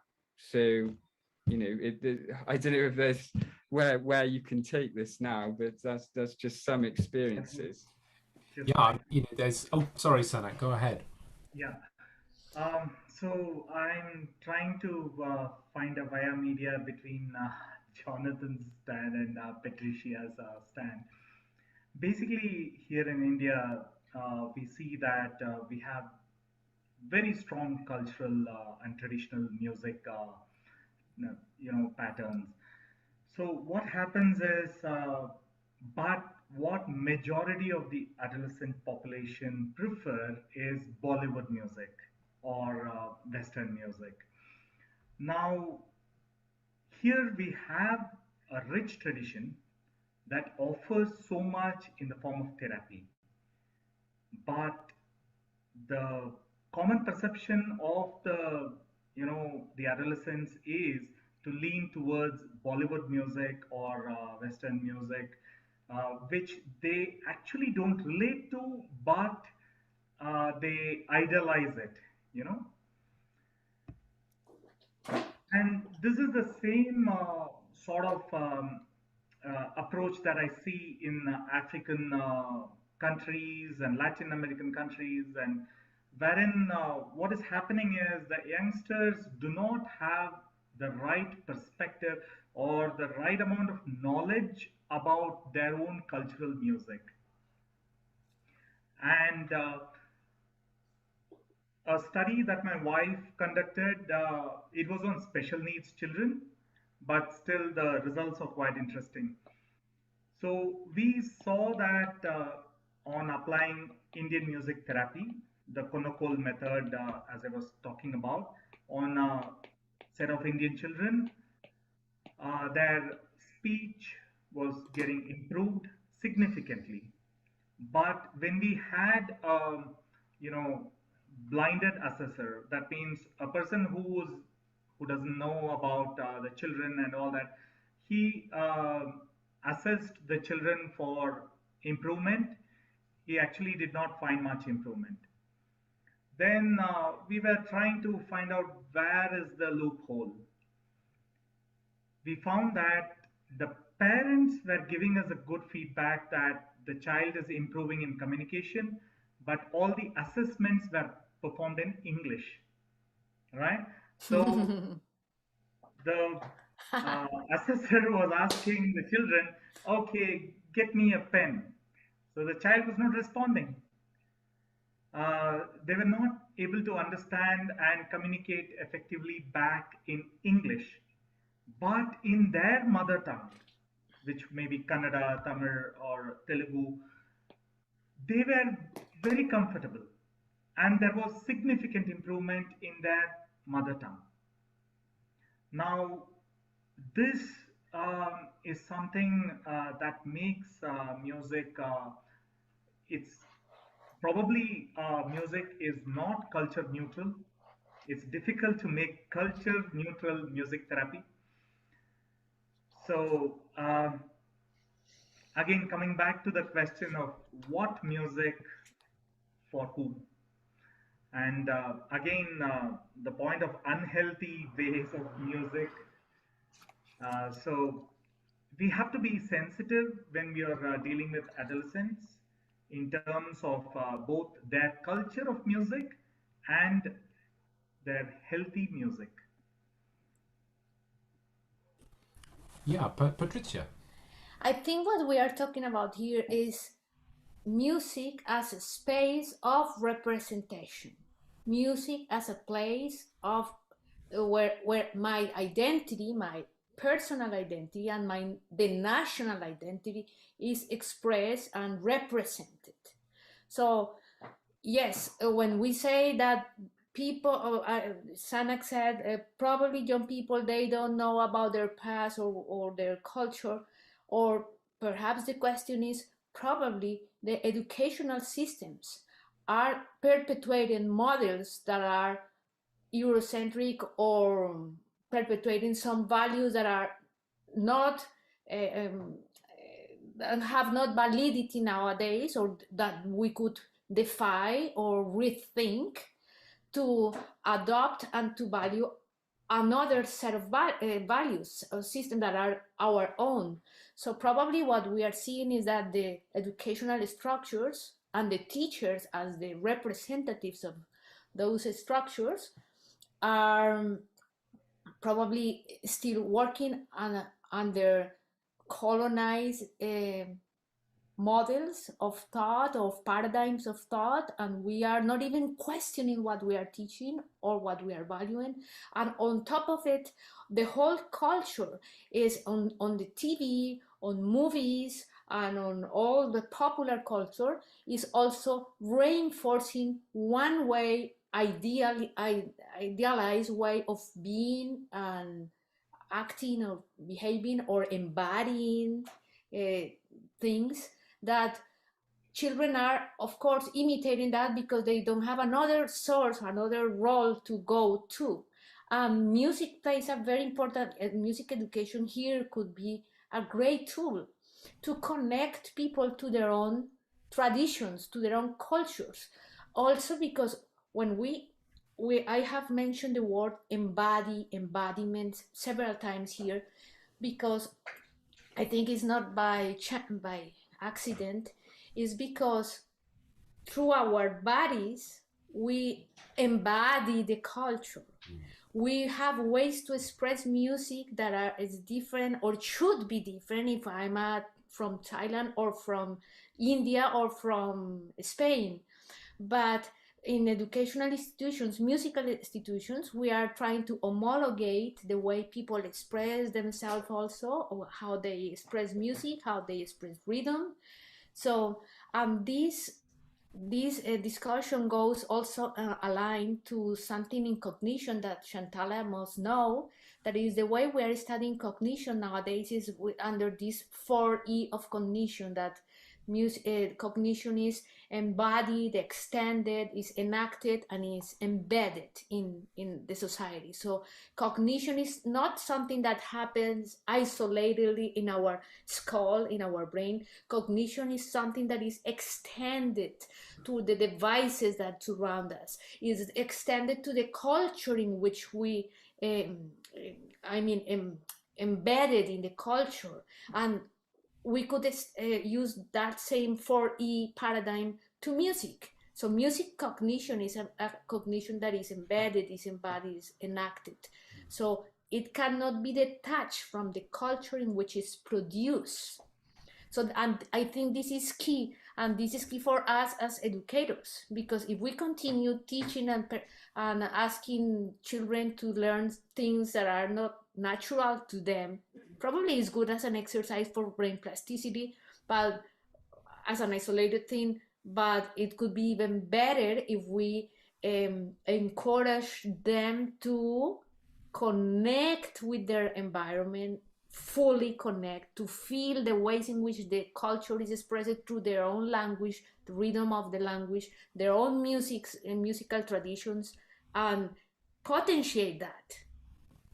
This is a question that Well, I agree. I think we need to be very sensitive in the way that we present these things. But I've seen how kids playing Beethoven in Thailand have built a very strong identity, have connected very closely with in their neighborhoods by playing Beethoven, have really risen in confidence, have physically, through playing in an orchestra, have developed a very powerful sense of who they are. So I actually think that Beethoven's music, if it's presented in a way that is for all, is not, we have to be sensitive. I agree with you that we're not trying to oppress people and sort of, stamp down on their culture. But I feel that, like I would say that traditional Indian music should be for everybody, wherever you're from in the world. Latin American music should be for everybody to enjoy, to perform, to learn, to embody. Just because I'm British doesn't mean that I shouldn't be able to embody Latin music. And the same for me if I'm performing Thai music. So I really want to make the case, because I think that's why we're here, that actually we must always be sensitive about the cultures that we're working in, the people that we're working with, but music, whatever country it's from, whatever the composer is for everybody to perform, and it should be able to develop everybody as a human being. I mean, clearly this discussion, we could go on for hours. It's there's been so much of interest. We're nearly out of time, and I wanted to see if we could sort of bring together some closing thoughts. And I think it taps into exactly this, the ideas that we've talked about, where we're thinking about participation, who is participating, about what that looks like, what the outcomes are that we've seen, and something I would like to sort of pose to each of you, if you can sort of summarize in perhaps a sentence or two, keeping this really brief, is when we're working with children and adolescents in music, what does success, however we construct that, what does success look, sound, and perhaps feel like? So Sanak, perhaps I'd like to start with you. It's, you know, just in a sentence or two, you know, what kind of things would you respond with there about success looking, sounding, and feeling like? Success in terms of what? In terms of my therapeutic outcome, or in terms of the child's or the adolescent's? Well, I mean, this is sort of precisely where you know the heading. So if we think in terms of your therapeutic outcomes, for example, you know, how would in terms of what would that look, sound, or feel like for the person involved? Oh, it's happiness. One word, happiness. So there is so much of happiness when even there is a small improvement in a special child, or even any of our regular children with any difficulty. When they are able to overcome that difficulty, it's like huge happiness.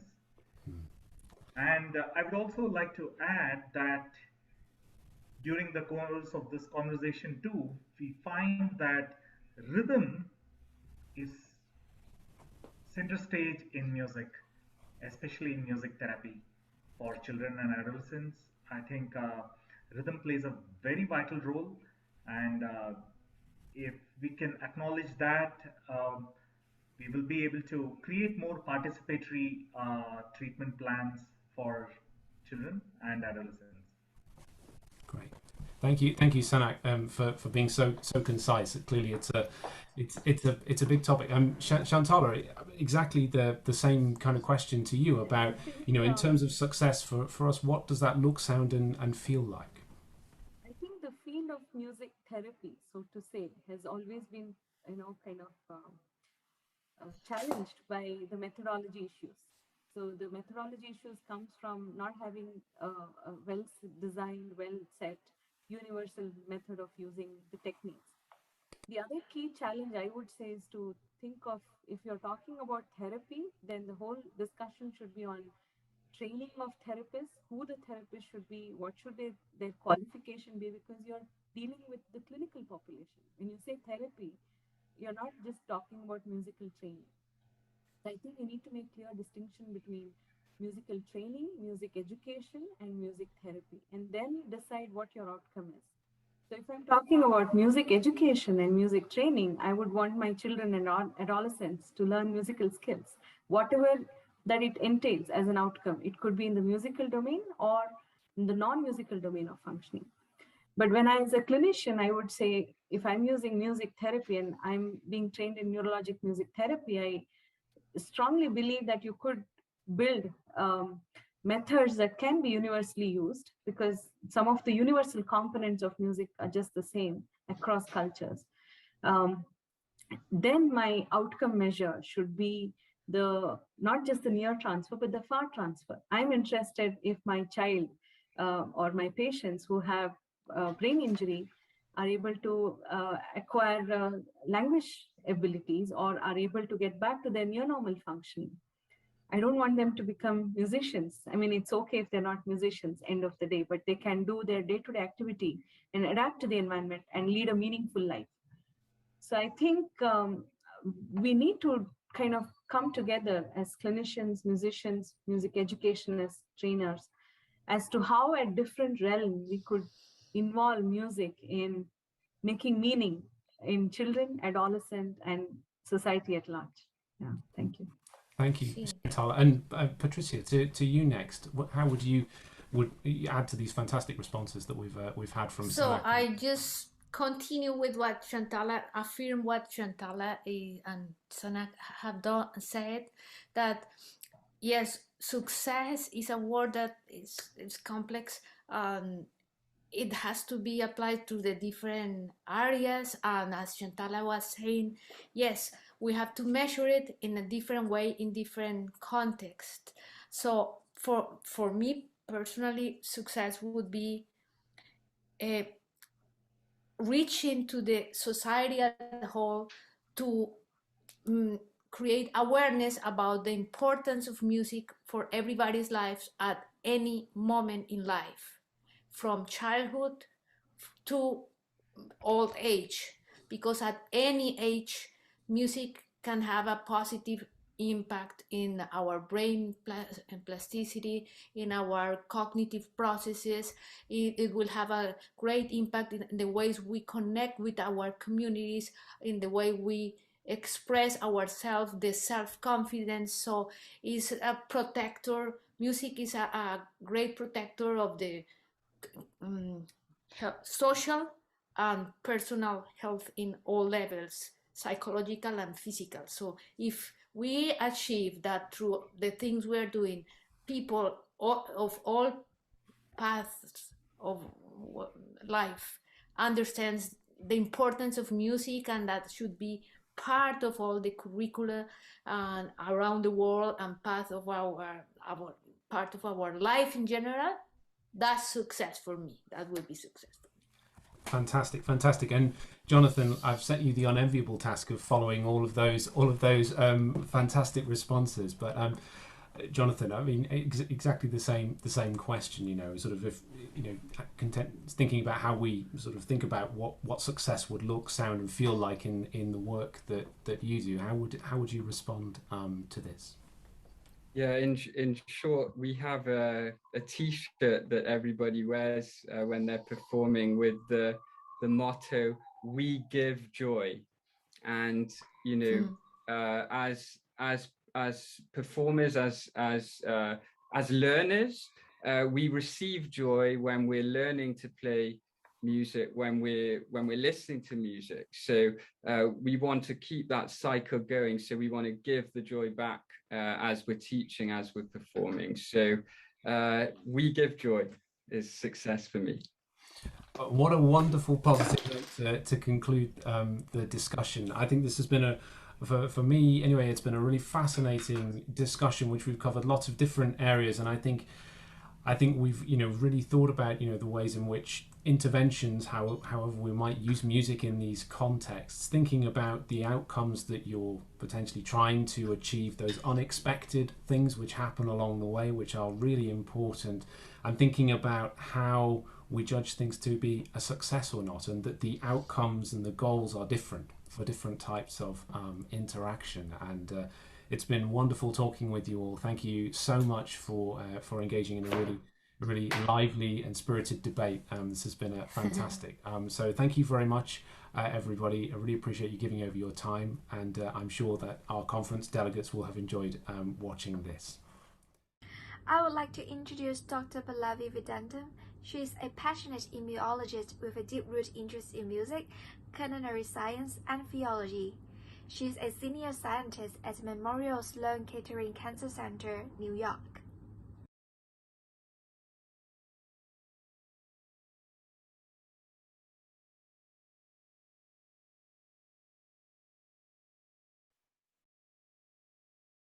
Hello, everyone. A very warm welcome to all of you to this World Music Conference 2021. I'm sure you have been listening to different kinds of exciting programs that have been put forth on this platform. And I'm very excited also, just like all of you, to listen and be a part of these programs. I would like to share my thoughts on the power of listening skills of children to music and its effect in healthcare settings, most importantly. Now, even before I get into the topic, we all know that from the moment a child steps into this world, music becomes an integral part of growth and developmental milestone. One cannot imagine a birthday of a child without music, a freestyle dance that it does with its parents when it's very happy for no apparent reason, or when the powerhouse of energy in a house, which is the child goes to bed with the help of some calming, soothing music, the activating effects of music on a child, on a joyous occasion, so on and so forth. You get my point. So if listening to music has such an integral role on a developmental stage of a child, then it definitely has to play a very significant role in its medical interventions as well. And so we all understate the effect of music when a child is presented in a healthcare setting for any kind of medical intervention. So there is growing scientific evidence showing that the brain responds to music in a very specific way. Playing music for kids during painful medical procedures is a simple intervention that can make a very big difference. There are multiple research studies done on this topic. For example, Dr. Lisa Hartling, professor of pediatrics in the University of Alberta, Canada, conducted a study on the link between music and stress and found that music can actually help soothe pediatric emergency room patients. In this trial with 42 children ages 3 to 11, the University of Alberta researchers found that the patients who listened to relaxing music while getting an IV inserted reported significantly less pain, and some demonstrated significantly less distress compared to those patients who did not listen to the music. Not only that, they found that 2/3 of the healthcare providers actually also reported, they found that the IVs were easy to administer on the children who were exposed to listening to music during the procedures, while compared to the 38% of the providers who were not listening to music while providing IV to these kids. So it turns out that not only music is a very integral part of a healthcare system when dealing with children, but this is only made possible with the help of technology. Now, technology as a means of music delivery in healthcare has substantially expanded. The virtual music environment, for example, has been developed for multiple applications. To state a few will be children with special needs, post-operative care needs, undergoing long-term care and physical therapy, and also in oncology. An interface provides an opportunity for children who may not be able to hold or manipulate an instrument to do music by translating physical movements into music. An interesting researcher, Dr. Timothy, who is at the Mind Lab at National Central University in Taiwan, is taking the virtual music instrument a step further by using 3D finger gesture tracking and recognition. Another established music technology platform is Soundbeam, which was developed over the past 3 decades in the UK, as a matter of fact. Soundbeam has been supporting seniors and children with special needs with multimedia experiences, combing sensor technology and visuals to translate body movement into sound and music. How exciting is that? We are living in such interesting times where virtual reality and artificial intelligence applications are being developed for delivering music into healthcare contexts. I would like to state a few examples where all this interesting research is being done. For example, music and health research universities and colleges have begun to create institutes and centers to build critical evidence around aspects of music in healthcare. These academic centers, just to name a few, include the McMaster Institute of Music and Mind in Canada that studies musical development of infants and children, the Sydney Dehan Research Institute in UK, for example, explores participation in creative arts for well-being. The Cognitive Brain Research Unit in Finland researches music processes and their plasticity as they relate to neuronal conditions. The Cambridge Institute of Music Therapy Research in UK conducts successful interdisciplinary research in music therapy. The Institute of Music Physiology and Musicians' Medicine in Germany researches conditions of performing musicians.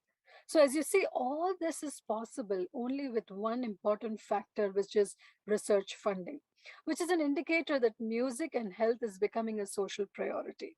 Without research funding, all this research is not possible. So in 2016, in the United States, the Sound Health Initiative was launched as a partnership between the Kennedy Center and the National Institutes of Health, the largest funder of biomedical research in the world, as we know. The importance of this research, examining the evidence for and the mechanisms of effects on music and health conditions, and investments in this cannot be overstated. In 2019, the NIH granted 20 million USD to fund the first set of projects more narrowly focused on questions that are emerging from neuroscientists. The second round of funding focused on exploring how music impacts normal health and development, rigorous studies of music interventions to treat disease symptoms and promoting the understanding of basic mechanisms through which music is processed by the brain and the body. In many countries and regions, music therapists are registered with professional bodies, and we require music therapists to actually work with children in a healthcare setting to bring about medical results of the treatment. So the ongoing professional development is mandatory in these music therapists to maintain credentials. Music therapists work independently and on interprofessional teams as well. National Music Therapy Associations are globally connected through the World Federation of Music Therapy. It boils down to the simple fact that music has a very much a way of enhancing quality of the life for children and can in addition promote recovery without a doubt. So multiple research studies point out just how music influences a child's health. And we have found that listening to and playing music increases the body's production of antibody immunoglobulin A and natural killer cells. And interestingly, these cells are the cells that attack invading viruses and boost the immune system's defenses. Music also reduces levels of stress hormone cortisol. So there's compelling evidence that music interventions in children can play a healthcare role, play an important role, is already out there. And in healthcare role, what happens is different operating rooms to family clinics do require such an environment to help bridge the gap that only music can fill when the children are being treated for any short-term or long-term care. Now, since we are living in COVID times that we thought we would not be in COVID times, I would like to state a very quick and a short, interesting study about COVID-19 and the effect of music. I would like to impress upon you this study in particular, as the COVID-19 pandemic continues, to disrupt our lives in unimaginable ways. Families are reinventing daily rituals, and this is likely true for music rituals as well. Now, this study explored how parents with young children used recorded music in their everyday lives during the pandemic. They had a total of 19 mothers, and they had children who were aged between 18 months to 5 years, and the study was conducted in the United States. And they wanted to find out how, when parents played the role of a home DJ over a period of 1 week by strategically crafting the sonic home environment based on resources provided by, the researchers, how these mothers actually measured the outcome or the responses to the children in their mood and in their different state during the different times of the day. So just to give you a snippet of what the study was, is they had 9 different categories, and I would like to list them out. The first category was always lively vibes, which was lively, playful, and interesting. Second was want to soothe fussy child, was the question mark, who was upset or frustrated or a distressed child. Feel like dancing, cheerful, happy, and excited. Everyday inspiration, interested, focused, and peaceful. So they actually played the Mozart Violin Concerto number 5 in this particular situation. And the fifth one was the Good Morning, Rise and Shine, live, playful, and interested category. The sixth one was Peaceful Minds, obviously to calm the child, peaceful, and put them into a drowsy mood.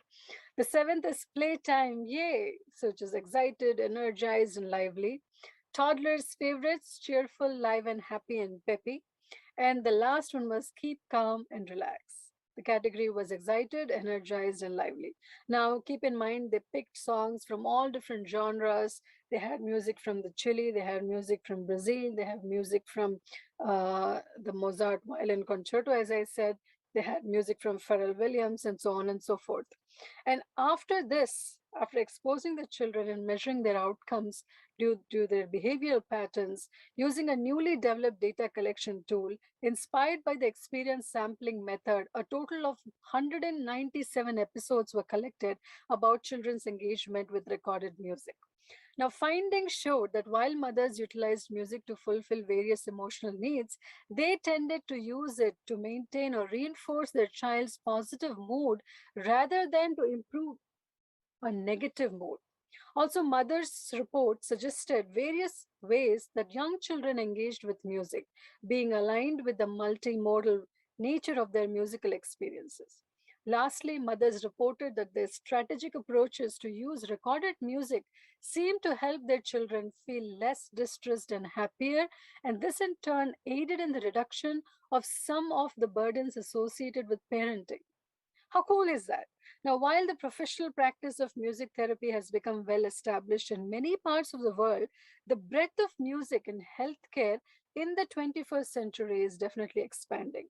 Whether it is, informal caregivers like the study that we saw by parents, family, friends, and volunteers, or by formal caregivers who are paid caregivers, are interested in using music in regular care practice. Trained professional and community musicians have become so engaged with healthcare settings as viable working arenas. Technology has made a music person centered care possible. Research, policy, advocacy for music and health is on the rise. New scopes of music and health practices are emerging for treating children in hospitals, and the context is really changing.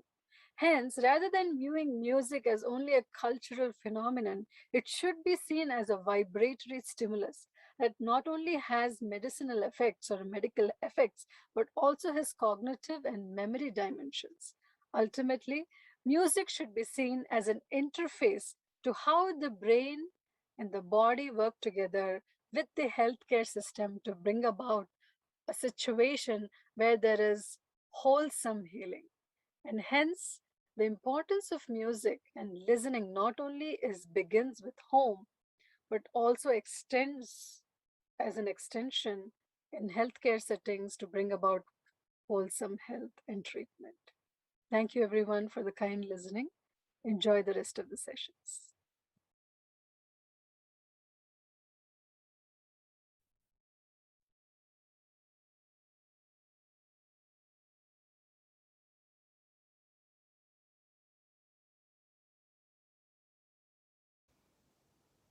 My name is Louise Lansdowne and I'm the head of strings at the Royal Birmingham Conservatoire.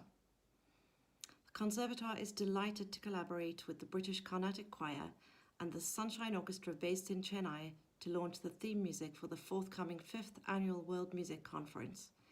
This conference aims to highlight the benefits of music for young children and adolescents. We are excited to present this music performed by the Sunshine Orchestra at the conference.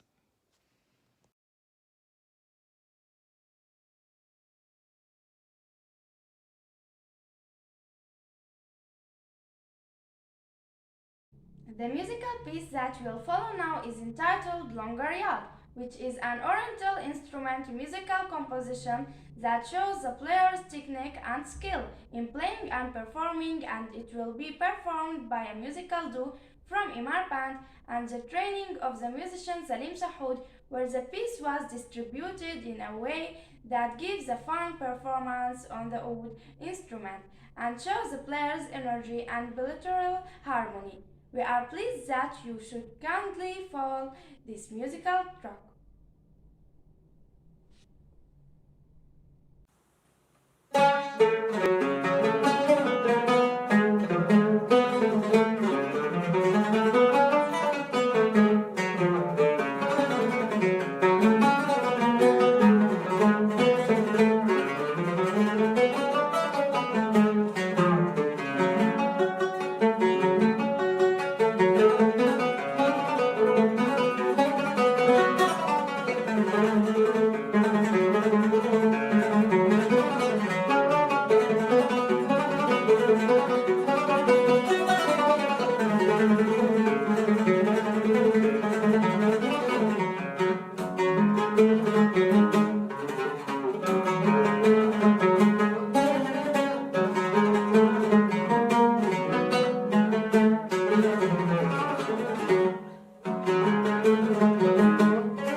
The piece of music that you will be watching now is entitled Maisri, implementation and performance of young musicians in the musical Imar band from Syria, trained and supervised by the musician Salim Shahoud.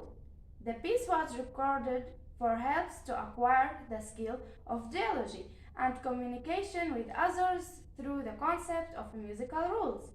We are pleased that you would kindly follow this music track.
Now, please follow the music piece سألوني الناس about the implementation of a young duo from the Imar band under the supervising of musician Salim Shahoud, and beginning with improvised musical divisions and then entering into the beginning where young musicians can express their feeling in addition to showing their skill in playing and leading them to inner peace away from difficulties and wars surrounded them.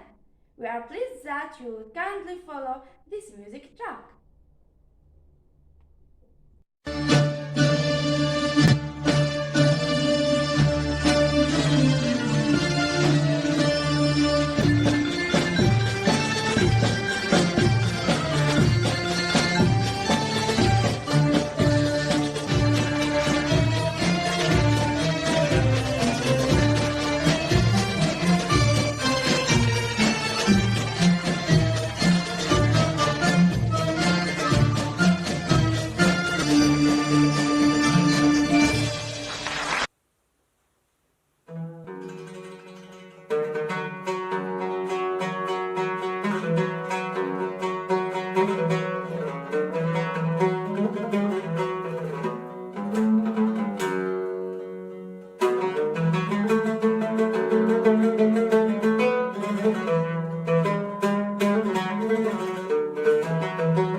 The musical piece that you will follow now is entitled Selma, the implementation of Young Do from Imar Band and the training of the musician Salim Shahoud, in which the students learn how to harmonize between the cultures of the Western and Eastern people and their music through the harmony between the guitar and oud instruments, and as an employment of the positive energy that exists among young people of the ages.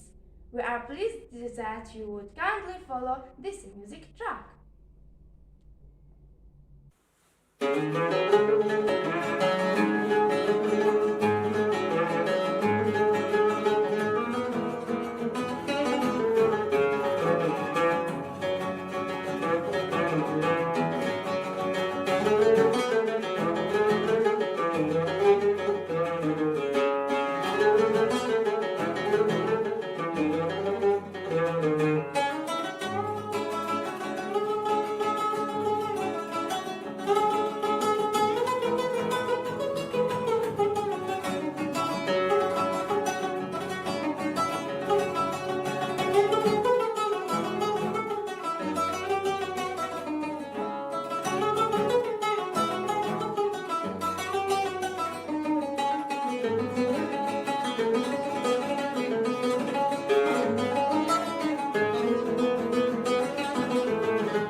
The musical piece that you will follow now is entitled Ghazala, which is from the Syrian musical heritage, execution and performance of young and children musicians in the Imar Band from Syria, trained and supervised by the musician Salim Shahoud.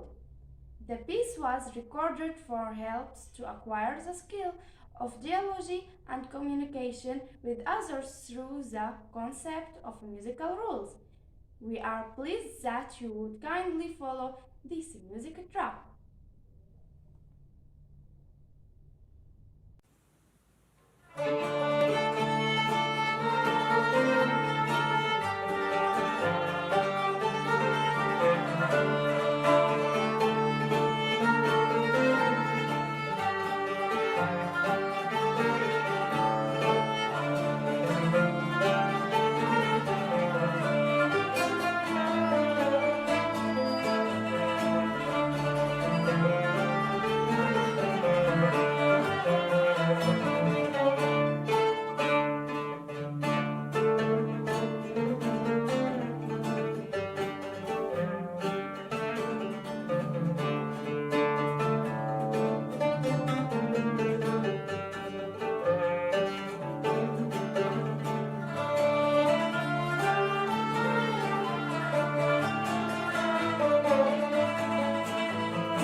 The musical piece that you will follow now is entitled Bint al-Shalabiya, which is from the Syrian musical heritage and performed by the Oud Jute by Young Imar Band and supervised by the musician Salim Shahoud, who distributed the piece according to the harmonic rules. We studied improvisations that express the feeling of the musicians and his musical expression. We are pleased that you would kindly follow this music track.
Hello, my name is Yana. I am 15 years old and I'm from Greece. I have been playing music for 6 years at the Philharmonic School of Lixouri. There I play the trumpet and I'm currently learning how to play the piano. I love being in band and playing at concerts. Music has always been an important part of my life. Even before I started playing music, I loved to listen to it for hours. It helped me relax and focus on anything I was doing. Music is like magic, and I believe the way it connects people from all over the world is truly amazing. In a world without music, I don't know what I would do. Thank you.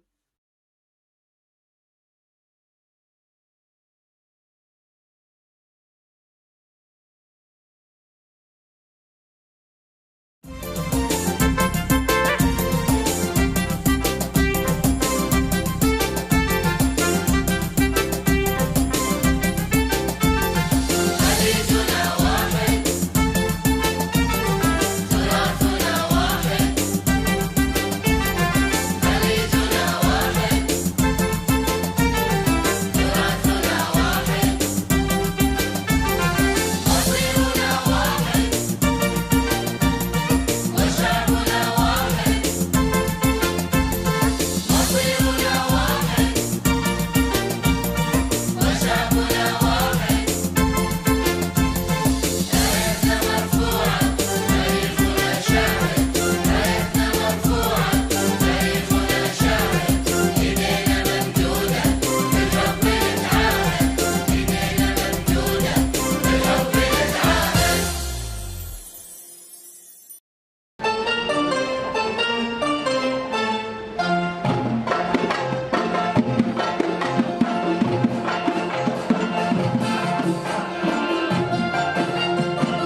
أسعد الله أوقاتكم بكل خير. معكم أوج زياد أبو زيد، سنة خامسة في المعهد العالي للموسيقى، اختصاص قانون وبيانو، قائد أوركسترا القانون السورية روجندا، الأول على مستوى الوطن العربي من ناحية المشاريع الثقافية من قبل منظمة GCI. بداية، الموسيقى بالنسبة لي هي وحي يعلو على كل العلوم والفلسفات. هي الهواء الذي أتنفسه، وهي الغذاء الذي أتناوله، وهي اللغة الأقوى التي أغني فيها ذائقتي. بما يخص نصيحتي للأطفال الذين يرغبون بممارسة الموسيقى كمهنة، في البداية يجب توعيتهم بأهمية علاقة الرياضيات والفيزياء الصوتي بالموسيقى، لكي يتحمس الطفل بأخذها على محمل الجد وبشكل علمي، وأهمية تكنيك كل آلة موسيقية موجودة في الكون. ويجب أن نعرفه بأن الموسيقى هي لغة العالم من خلال قراءة النوتات والتعرف عليها وعلى أسرارها وأشكالها، والانبثاق والانفتاح على كافة الثقافات الموسيقية الأخرى في كافة البلدان العربية والغربية. والموسيقى علم لا نهاية له مقارنة بالمجالات الأخرى. إن الموسيقى في الشرق الأوسط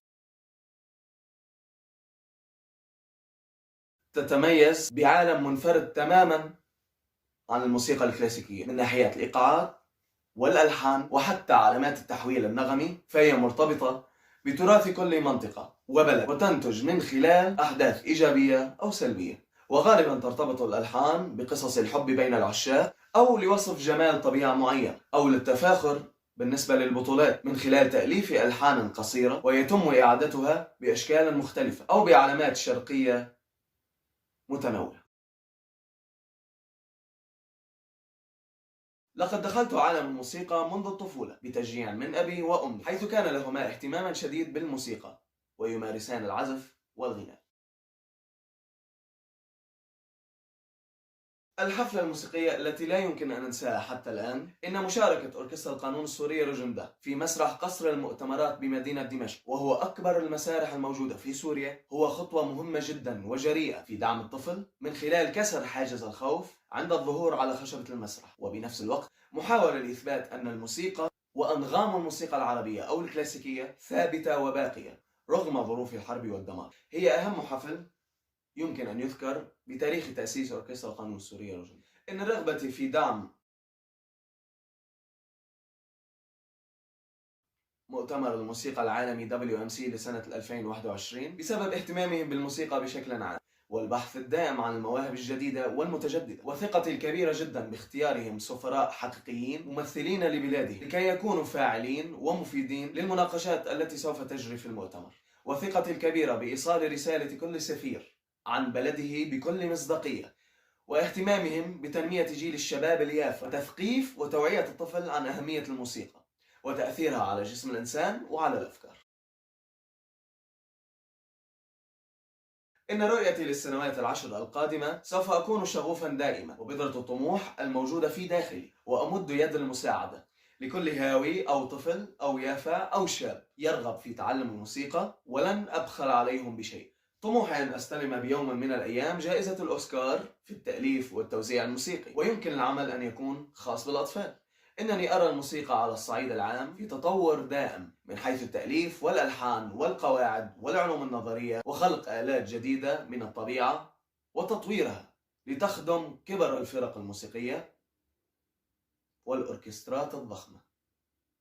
شكرا لكم.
Ladies and gentlemen, please may I introduce Mr. Davinder Prasad, President of the Coventry Mercy Alliance Club and advisory member of the British Carnatic Choir, to deliver the vote of thanks.